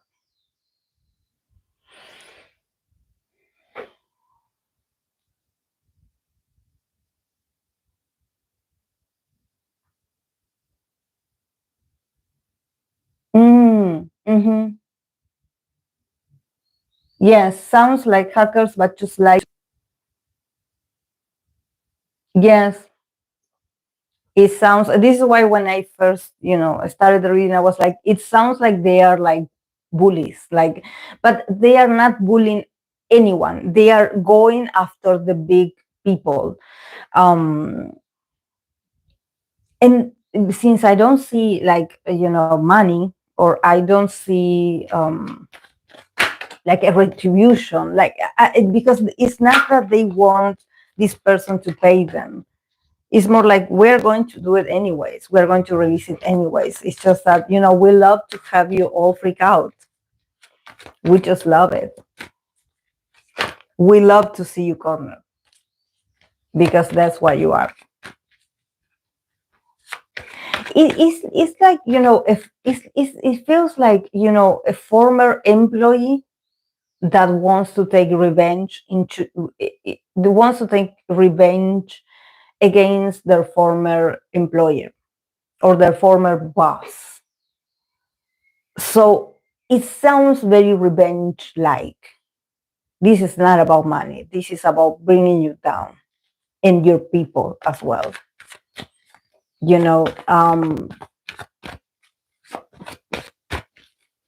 So then I wonder if when they have a lead, or when they have an idea, or when they have a perception, or someone tells them like oh, I think that these two are dating, or I think I know someone that told me that this. I think that probably they're the ones that they get, the initial suspicions from could be former employees of this authority.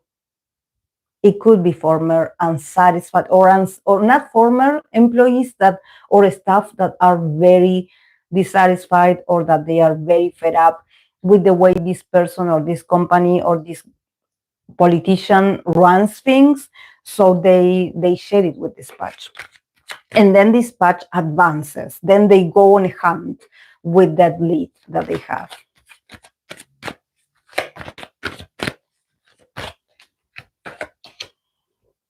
Yeah. I pulled an extra card for the Emperor. and I have the moon. So it definitely shows that, these authorities, whoever they are, or owners of these companies, they all have, something hidden. All of them. All of them. No one is safe. No one is an angel. If they're in power, they have some dirt. So this is why they do this. This is why they expose them. Or they want also to confuse this person, and also they want people to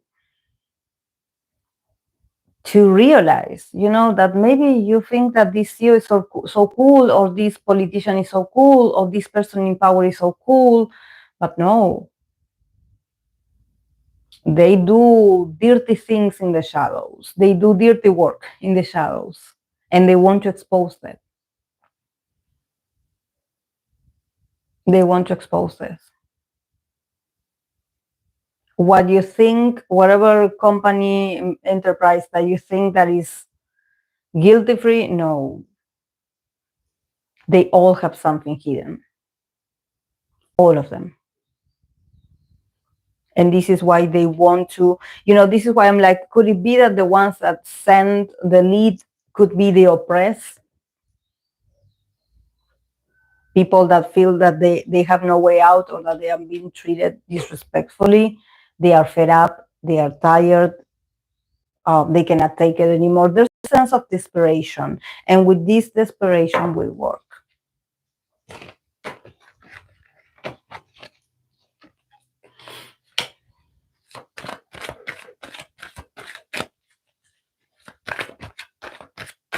Mm-hmm.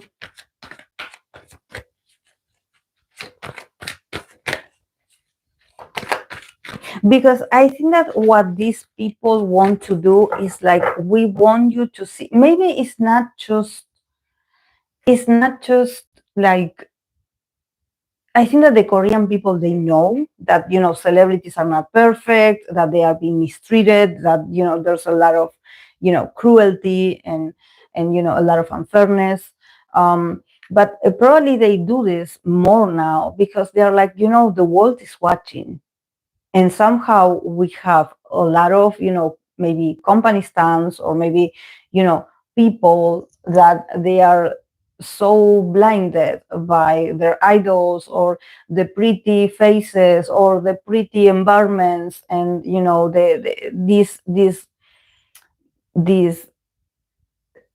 illusion that they are being feeding on, that we need to let them know that they are not perfect like what you think. And it's our job to express this. I think that maybe for the Korean audience, it's like, yeah, we knew. I have a cousin I have a friend of a friend of a friend, and a relative of mine that works in there, so they know.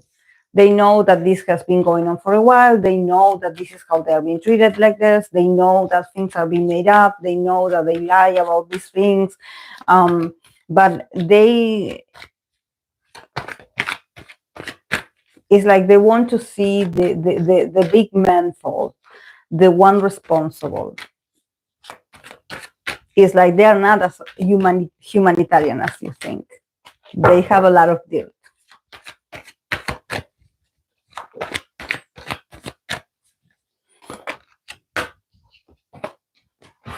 I want to see if I can change this before it runs out of battery.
Okay, I'm going to continue with Red Velvet Seulgi and Kai. Kai again.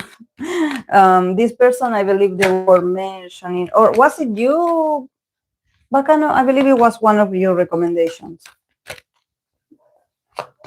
That somehow there's like a mystery among these two. So let's see. Let's see how they feel, how they felt for each other, if things got awkward at some point. Let's see. Ah, no, it wasn't you? Ah, okay.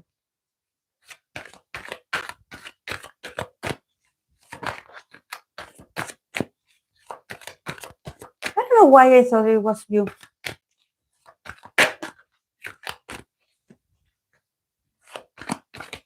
Ah, the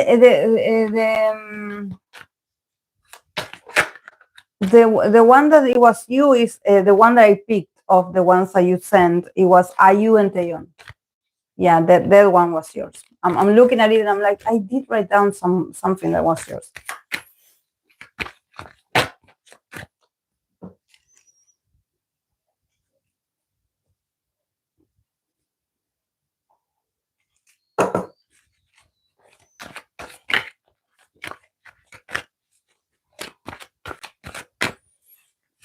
Okay.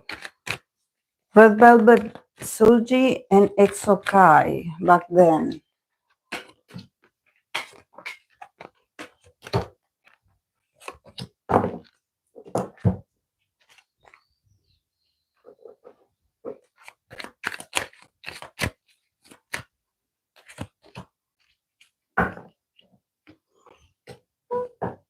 No, I think that they were okay.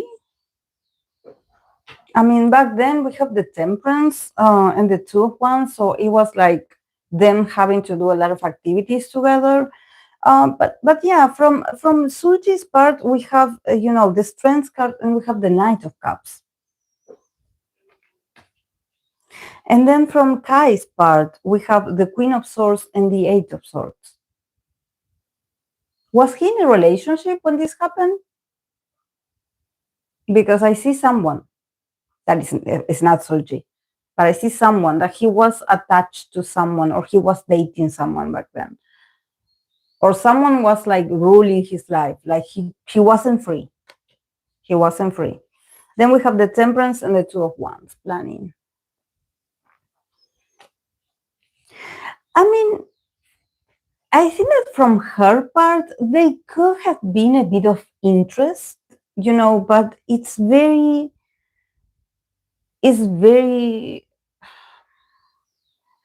oppressed, I would say. Because the Strength card and the Knight of Cups is like an invitation to love, to romance, or to be flirtatious, to flirt with each other. It's like I kind of have something to tell you, or I want to be romantic, or I want to do this, but I will not. I'm holding back. With the Strength card, it's like I'm holding back. I'm holding back my invitation, my proposition. So I could have feelings or I could be attracted to you or something like this, but I'm not going to let it develop. I'm not going to let it fully express. So yeah. I think that she was holding back. She was holding back. She was holding back her emotions. She was holding back her affection, even. She was holding back her affection. She was like, no, I cannot do this. I cannot do this.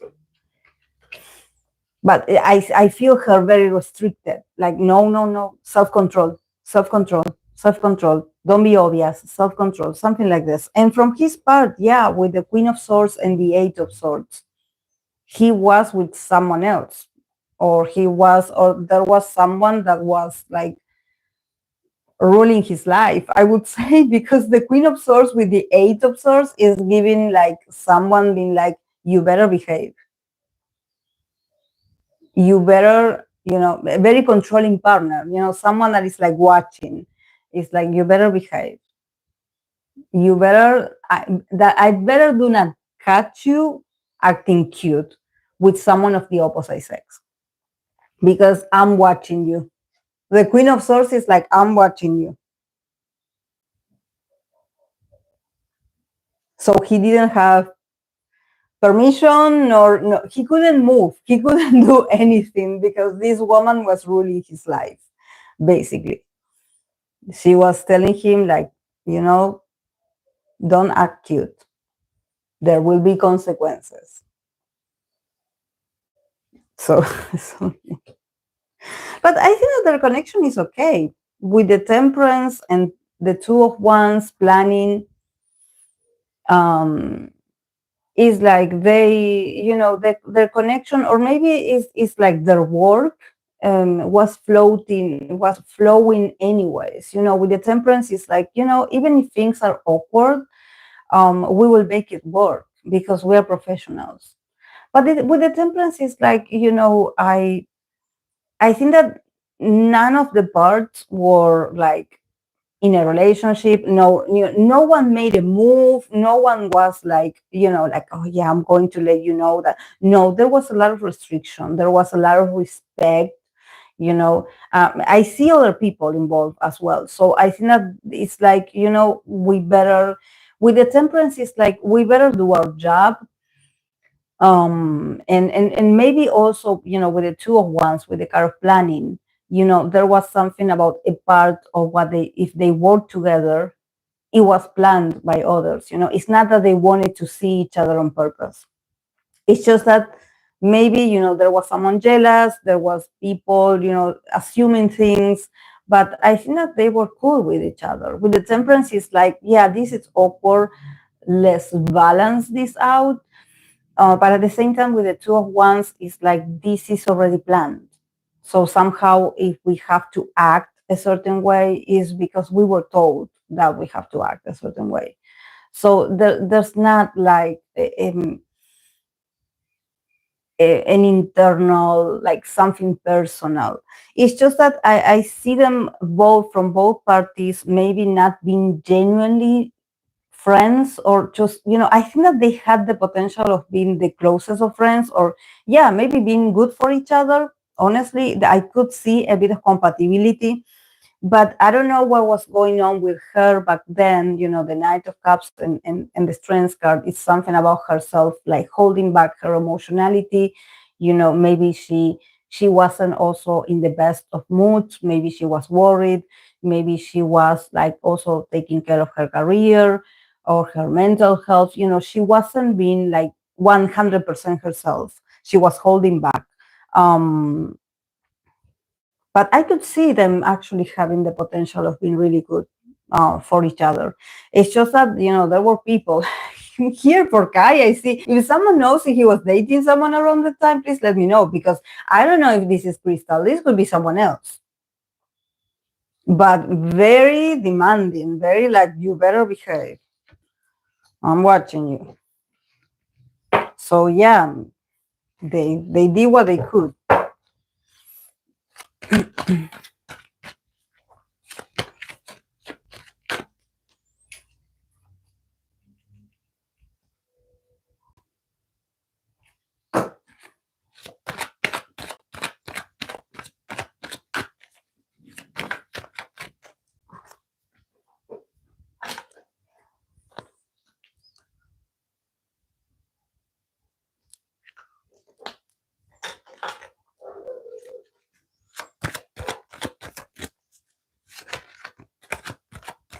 Okay.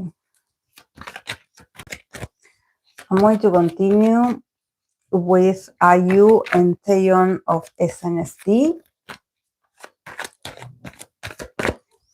Let's see their dynamic back then, and if something changed their perspective of each other. IU, Taeyeon, and the connection. Oof. Yes. Their connection it wasn't going to be the same. It changed. It died, literally. Like, what happened? What happened? Yeah, like strong, like, yeah, I don't think that we will be friends in the near future. I mean, it's not going to be that deep. Okay. From Ayu's perspective, we have Nine of Swords and we have the Hermit. And from Taeyeon's perspective, we have the Nine of Pentacles and we have the King of Pentacles. Very bright, very focused on her career, on her individuality, on earning money. And yeah, the connection back then and now is the death card. So yeah, it was never going to be the same. Something broke, something ended, something that maybe, you know, they weren't as close or something happened, but it was destroyed. But yeah, with the Four of Wands, it says homecoming. So the Four of Wands is that, for me, it's like a social events, you know, like maybe someone's wedding, someone is getting married, someone is getting a promotion, there's someone's birthday party, and probably you will see them like around the same, you know, in the same space, but it's always going to be social. It's always going to be like for the cameras. But I don't see unity. I don't see it.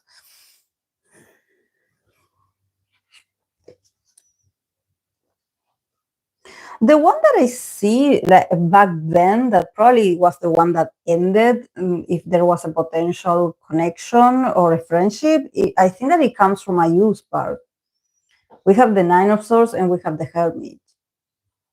So somehow maybe she deciding that she needed some alone time. Maybe she had worries or there was something going on in her life that she was like, you know, I cannot be your friend, or I cannot be there for you like you need me, because I have my own issues. I have my own personal issues. So also I feel her very overwhelmed personally by her own things. So I see her more like, you know, less better to snap, you know, I need to be alone. Like let's not. You know, when there's people that they need to have their friend, or they need to have someone like attached to them in order to feel good. I think that for you it's more like, I actually need my personal time. I need to resolve my issues, or I need to put my health or my mental health as a priority. So I need to somehow, um, go on a different path than you. I cannot right now. I cannot. I think that they were both going through the opposite of experiences, and there was something about Ayu being like, I cannot be there in that moment. I think that one of them maybe was having, like, for example, from Taeyeon's perspective, we have the Nine of Pentacles and we have the King of Pentacles. So for Taeyeon, these were moments of a lot of, independence. Maybe she, I don't know, she was launching like herself, like a soloist, and she was shining, and with her, independent gigs and independent with her solos. I don't know. I think that she was building like a very strong and stable foundation. She was doing great. She was being very prosperous. She was, really good. She was shining. When you are in those moments that you are like, yeah, this is the best time of my life, because I think that she was doing great for herself. She was probably very focused on work as well, a bit of a workaholic, being like, now that I'm doing great on my own, I'm putting a lot of effort on my professional life. I want this for myself. I want to be better. I want to be perfect. I want to do collaborations, or I want to embrace this popularity, I would say, or this that people are choosing me, and I'm feeling so seen. She was feeling back then like a protagonist. She was feeling like, and there was a man as well. So I don't know if she was dating someone around that time, but there was like, when everything went like, everything was spectacular around that time. And she also had this, when with the Nine of Pentacles, is giving me this vibe of like, I'm acknowledging that on my own, I'm achieving a lot. So I'm so proud of myself. So I think that for them, it was like, maybe for Taeyeon, it was like, this is a great moment for me, professionally, personally. Um, and I don't want to, I want to explore this, stay in this feeling of success. I don't want to feel down. I don't want to feel sad. I don't want to talk about sad things. I just want, I want recognition. I want to, show my talents. Like she was so vibrant right there, so vibrant, so successful. And maybe from IU's perspective, maybe she had some personal issues around the time that she was like, I'm not, we're both in different, paths. I cannot be there for you because I have to attend certain, personal things of mine. So I better, I better retreat. I better, be alone. I better, work on myself, work on my things. Probably this took a very long time for IU to recover from this. I don't know her history, her personal history, but it seems like, I don't know if you noticed, from IU's perspective, we have this grayish kind of energy, and from Taeyeon's perspective, on the contrary, it's very yellowish. It's very vibrant. It's all like very opposite. So there was a bit of incompatibility, like, yeah, we are not going through the same, and I cannot meet you in here because I also need to focus on me and what is going on with me right now. So yes, I think that this is, differences in personalities, different circumstances, not personalities.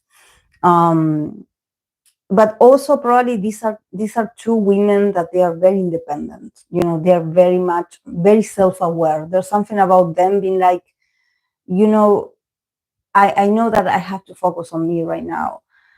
So I don't want to translate this that I'm going through to you, that you're going through something different. So I better retreat, because we are not the same person.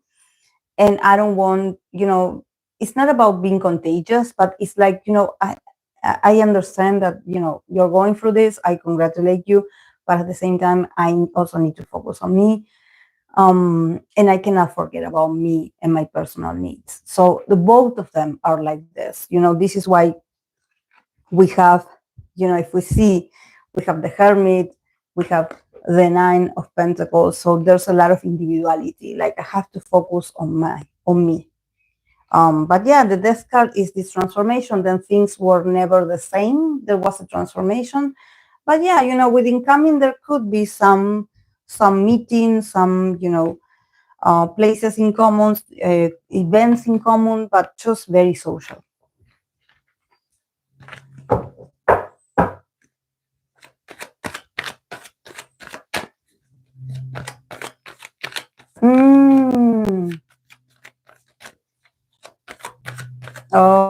She was very sad back then also. I don't know if she lost someone, but it felt very mentally, like, very sad.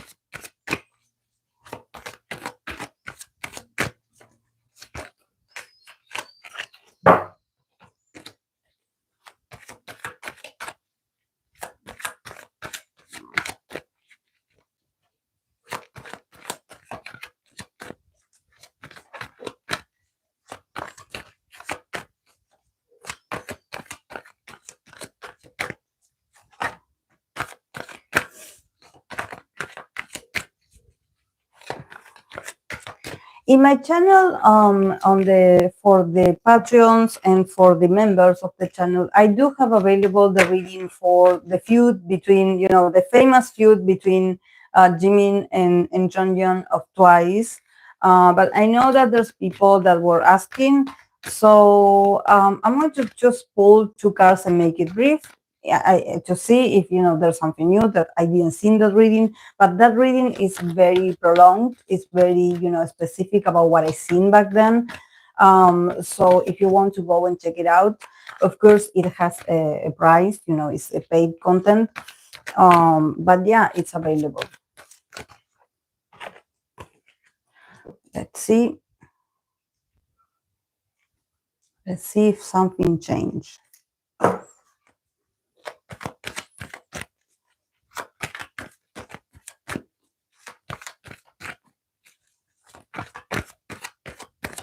Okay.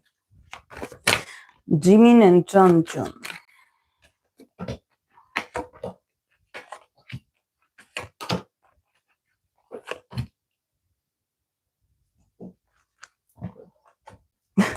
There's something about Jimin energy being like, I moved on from that a long time ago. Like I'm not in there anymore. Like I don't know what's going on. But it's the same that is giving me that it was about a woman. It's not about them. It's about a woman. I think that I said it when I read for them. It's like this, maybe he was starting to see someone that he was like John John's friend. And there was like, oh, because she's my friend. And I mean, from her part, I think that she will never let it go.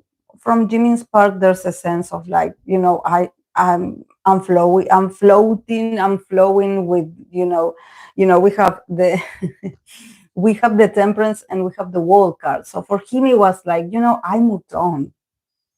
And I forgave you, or I recover from this. Like I wish you all peace and happiness. But yeah, from Jeongyeon's part is still very sharp, and it was sharp back then. The Seven of Swords and the Five Wands. So I think that she was definitely, upset at him, and sort of, causing a bit of.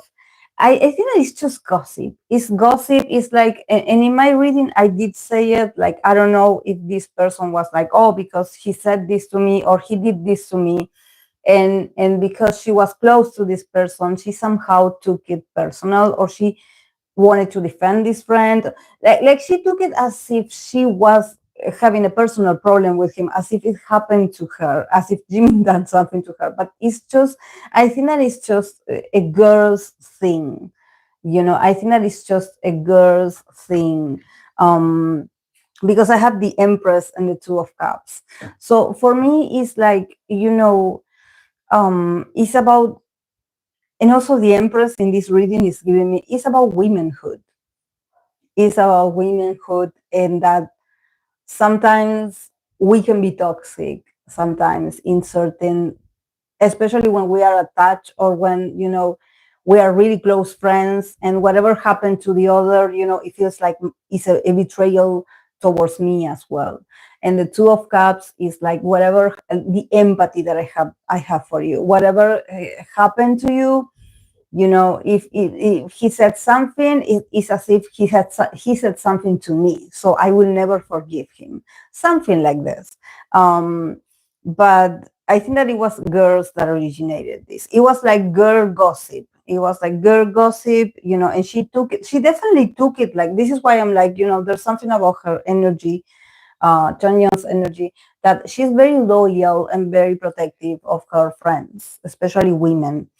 And she was very emotional back then. She was very reactive. Like, oh my God, like maybe it wasn't that serious, but she really was like, oh, if you heard one of my sisters, like something like, and I don't even know if it's like a Twice member. I don't think that is a Twice member. I think that is a friend.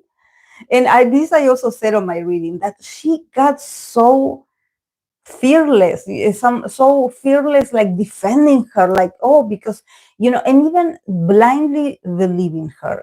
This is why I'm like, it's giving me like, I think that Jeongyeon back then, she would believe anything that a friend, and I say friend because in my reading I also said, I don't think that she's friends with that person anymore, because for me this person was a bit of, she was creating drama. But she, because it was her friend and it was coming from her friend, she believed it fully. And she will fight for this and defend for this. And this was the body language. That's what I saw, and with the Empress and the Two of Cups, is more like, is for association, like I protect my sisters, or I protect, if you hurt one of them, or if you, I don't know, embarrass one of them, like it's as if you are doing it to me, something like this. But she will never let it go.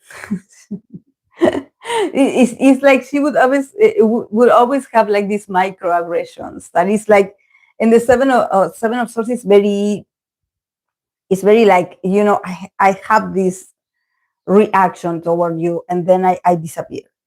But there's the hostility from her side. Yeah, like, I don't like you, but from Jimin it was like, but this happened a long time ago, like, can we move on? He was trying to prevent the peace, but there was something, and with the Empress, is giving me womanhood. It's giving me like, when you are in this, when you're friends, and you're like, no, because we are all together in this, and which is nice. I think that whatever she was defending, if she was defending a friend, it felt, it felt very personal. She really took it seriously.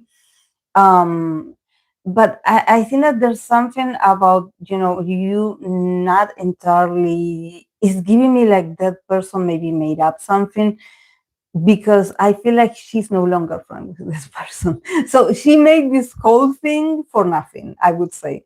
But it's so funny, and it happened a long time ago, yes.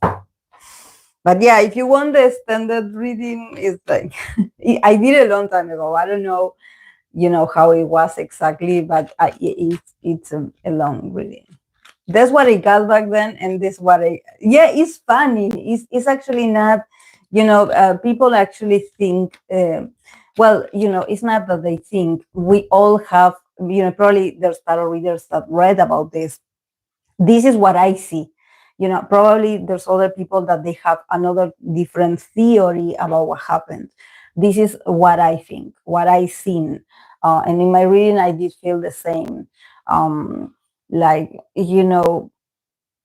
maybe it wasn't that big of a deal, but it felt like I have to defend my sisters. I like, from her part, it felt like, this is why maybe people were like, oh, he must have done something to her. And I think that no, it wasn't. It was about another person. But since she was so close, she took it personally, and very personally, like a personal vendetta, I would say. Yes, I swear, when I read for her, when I read, I was just getting this strong bond. When you are like, no, if it happened to one of us, I have to do something. And it was gossip. It's not like he did something to someone. It's more like, maybe he stopped talking to someone, or he just didn't respond back, or he somehow like ignored someone, or there was a rejection, something. But the person didn't tell, the person told their side, and she took it as if it was a gospel, like, oh no.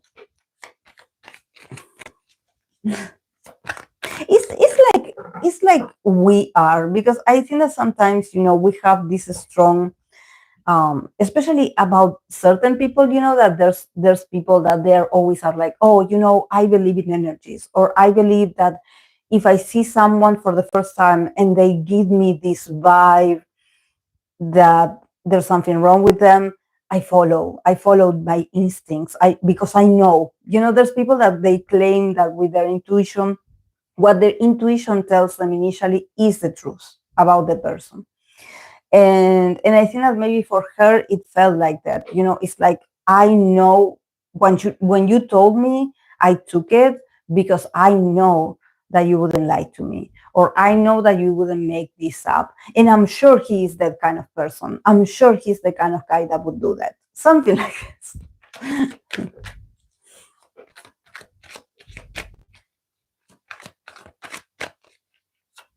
Mm.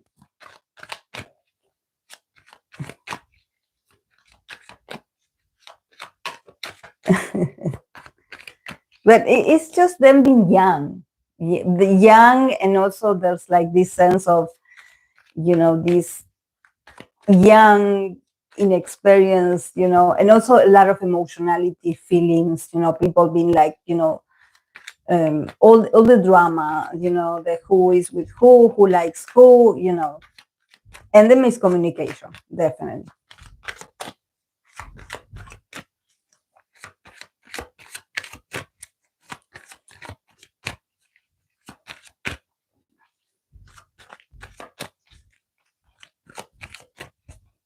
Oh, now I have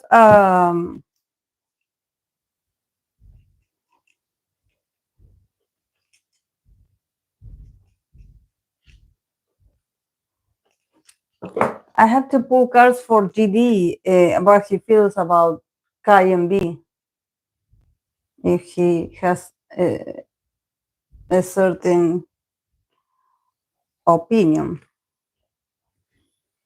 because I couldn't include him because it was going to be like 3 people and I would get confused. So now I'm going to pull for him only to see what he thinks of these two.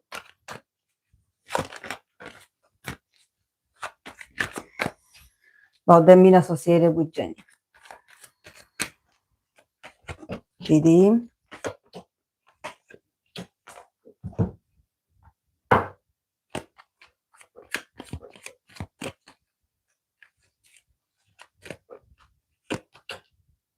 Is GD okay?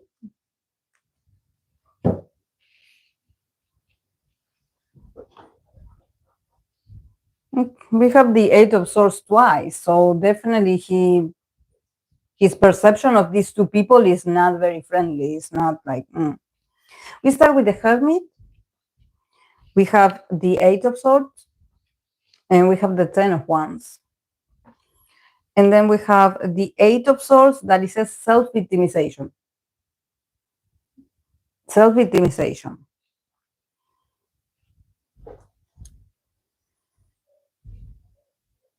So what happened?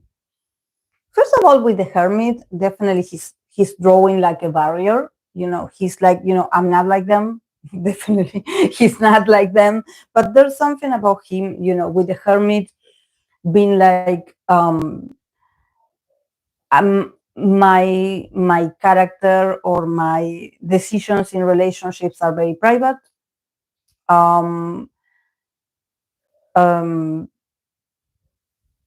It's like he separates himself from people that were exposed. I know that there was a moment where people were like leaking pictures or something like this, but he's like, yeah, but I didn't get exposed like them because I'm very private. With the Hermit, he's like drawing the line, like I'm not like them, definitely. I'm a loner, or I'm an introvert, or I choose, I wouldn't want to be exposed like they were. So he's like, yeah, about them, I don't know. He doesn't see like a correlation, like, oh, we are similar, like I understand, or no. He's like, I don't know about them. I only know about me. And also the 8 of Swords and the 10 of Wands is giving me that he has his own demons to deal with. And I wonder if his connection with Jenny was in a different period, was in a moment where he felt, very trapped, or he felt very overwhelmed with his life. He was isolating himself, maybe. He was going through a lot of, difficult times. So I think that for him, it's like, maybe his association with Jenny is not that romantic. It's not romantic. I think that there's something about him being like, she was there for me when I was like this.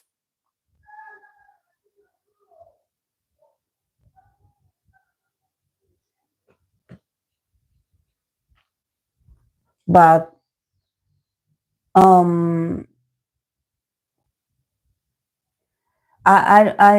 think that it's not like, he wasn't in the mood for being cute or flirtatious with her.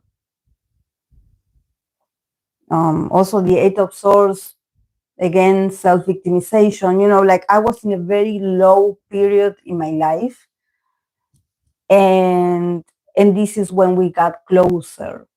But I think that his approach to Jenny, or Jenny's energy, was never romantic. Like there's something about like, oh, she was there when I was having a very difficult moment. I was struggling. Maybe he was a bit sad or depressed, because the hermit is like he never lost focus of his own journey or his own experience. So I don't see him being like looking at what others are doing or who is dating who, or even looking to connect with someone in a romantic way, or being like, I'm a winner, I'm going to seduce her and seduce everyone. It's like he wasn't feeling like that at all. He wasn't feeling like that at all. He actually was feeling very pity for himself, with the kind of self-victimization. If there's like this strong sadness, this strong feeling of, relationships are not easy for me, connections are not easy for me, I feel lonely, I feel very isolated, I don't have anyone that I can trust. So maybe, I even think that there's something with the hermit that he's like, if I had a connection with Jenny, or if I was meeting with Jenny, we mostly would talk about myself. The hermit is giving me like, I was a bit selfish because I would be talking about my issues all the time. Maybe, they would meet, but it was all about him, about helping him or listening to him, or hearing his problems or his issues back then. He wasn't, this was like, I don't think that it was romantic. I think that maybe this was like, maybe her being friends with him and trying to get him out of this.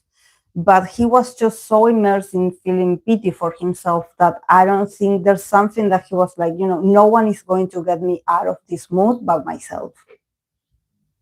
I wasn't contemplating a connection with someone because I was very much immersed in my own misery or in my own problems. So I think that he doesn't have a view about Kai or being or anyone, because he's like, my experience is my own. And I'm just a man, trying to understand myself, trying to overcome, my personal issues, difficulties.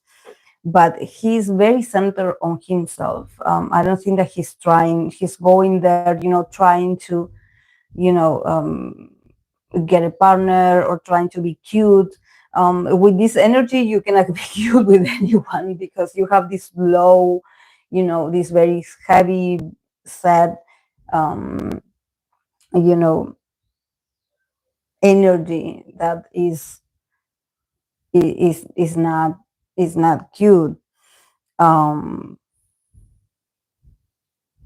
But yeah, probably, this is him being someone that has been in the industry for a very long time. And if we think about, about him possibly thinking about Kai or B or any other male idol or famous idol, he only can, from his experience, he can only speak and say, well, it's tough.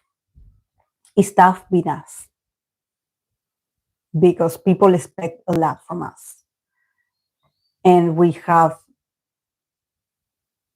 to be strong, and we have to look confident even when we are not feeling our best. So there's something about him being like, well, I wish them that they can, stay strong, because being famous or being wanted is challenging, and it's also very isolating. It's like no one understands what you're going through but yourself. So yeah. Mm.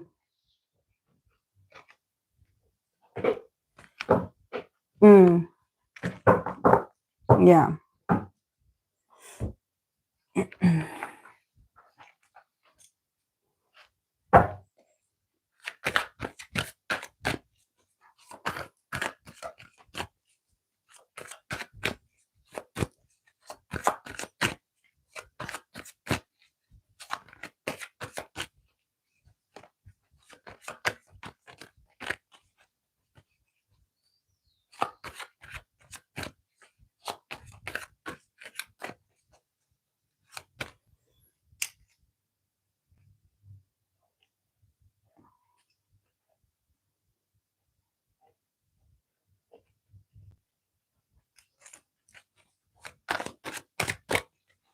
Before I go, I'm going to pull cards for this new, it's not new group, but it's like, former VCHA.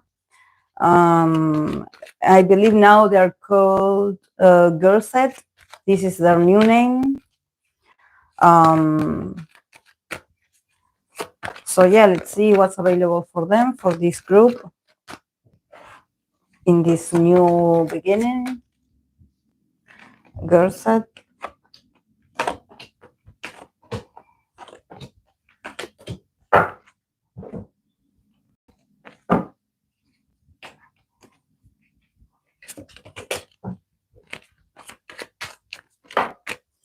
They are working extra hard. Yeah. They had been working extra hard. I see a girl in here in particular that she's like, I don't know if it's the leader or what, but it feels like she's like the one that is like, let's go, let's perfectionate this and let's do this. We have the Queen of Pentacles.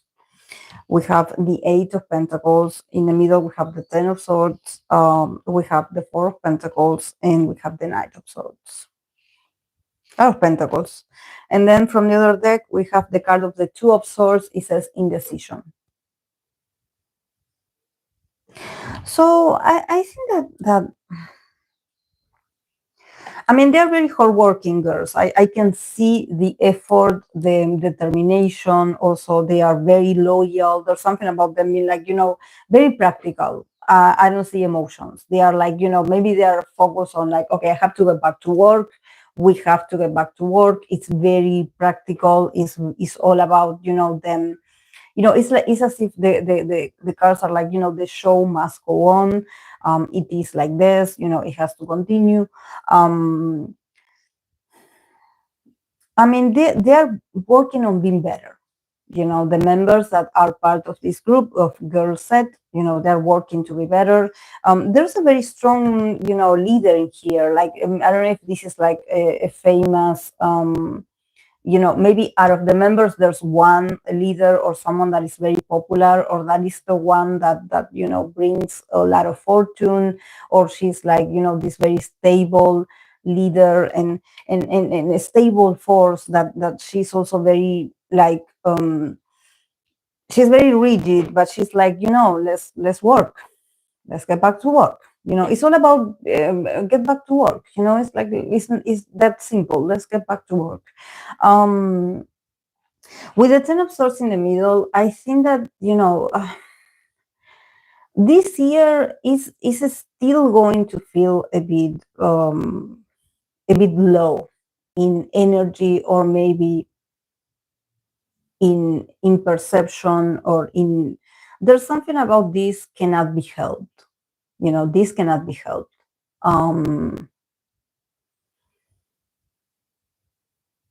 You cannot help this from happening. This is like somehow you acknowledging that, yeah, they are trying their best to not lose their cool, or to not lose, the stability that they are building, or they are rebuilding, or they are perfectioning their image. There's a lot of work in here. But I think that the overall sensation is the Ten of Swords. It's like we went through a lot, mentally, physically, emotionally. So maybe, this in this year, 2025, it can feel like, yeah, we are very proud of what we are creating now. We are working, we are active, and this, being active sort of keeps them sane, I would say, for them to keep advancing no matter what, and putting the effort. And they are like, okay, at least I'm working. There's something about them trying to recover by staying busy. But the Ten of Swords is probably also the audience. The audience, or there's a sort of bittersweet feeling about this, about them, as a group, people, saying really harsh things. People being a bit moody, or a bit resentful about them coming back, maybe. There's a dark cloud, a lot of negativity. It's like, instead of appreciating, that the girls are putting the work, and that they are trying to be professional, and that they're trying to, just stay active, There's a lot of like, oh, but this happened and this happened, and you cannot forget that this happened. So I think that their name is going to be associated to a lot of negativity at some point. It's not going to be always like this. I think that the dark clouds are going to dissipate at some point. Probably by the end of the year. It's still very early, and people are still, they have their opinions, they have their perceptions, and some people are not happy. So yeah, with the Four of Pentacles and the Knight of Swords, there could be, things from the past coming back, because with the Four of Pentacles and the Knight of Swords is giving me this very aggressive statement coming from someone. Maybe it's criticism, maybe it's like, you guys don't deserve this. This is mine. I want what is mine. Give me what is mine. So it's about money. I think that it's about money. So this also the entrance of this person. It could be like a legal battle, a legal issue, but this person is coming very strong. To if somehow there's like, if they made a certain amount of money, it's like this person wants a half of it, or they want something out of what they have saved. I don't know if it's resources, or if it's the rights, or something that they have been holding on very tight to their brand. I don't know, money that is being saved. I don't know. But there's something about this person. It's like, I want this. I want this. This is not over. I want my share, and I will not stop until I get it. So there could be accusations online, people talking, this person talking in particular. So, it could sort of spoil their potential comebacks or solos, or, but yeah, it's very uncomfortable, very uncomfortable. I cannot tell you. I think that this is all about timing, and with the Two of Swords, the keyword is indecision. So for me, I think that it's all about somehow embracing that, that maybe these are not the best conditions to be in. That they probably like, the happy vibes and everything is not going to be right away, that they have to go through this process of somehow picking up the pieces of something that broke. And the Two of Swords with indecision is also understanding that they are, maybe also understanding the audience, understanding that the audience is very divided about what they think of them now. There's people that are like, yeah, I'm really looking forward to what you guys are doing, because we want to see you well. But maybe, because there's a lot of drama and some things that are not being resolved yet, and I think that it's going to take a while for some things to be resolved finally. People are very suspicious, and with indecision, it's like, I don't know if I would stand this group, because I'm a bit worried. Like, what if I stand them and then something happens? People probably are a bit suspicious. This is not about the girls not being talented, not having enough. Definitely they are talented. They have been working very hard. But I think that people have these strong perceptions of like, yeah, this is uncomfortable. Yeah, this is uncomfortable. So yeah, they will have to be patient with themselves, also being fair to the audience that this is very confusing to them. Everything that is going on, then there's a potential accusation again. So, they will have to, stay there and embrace the indecision, embrace that people, are not sure about it.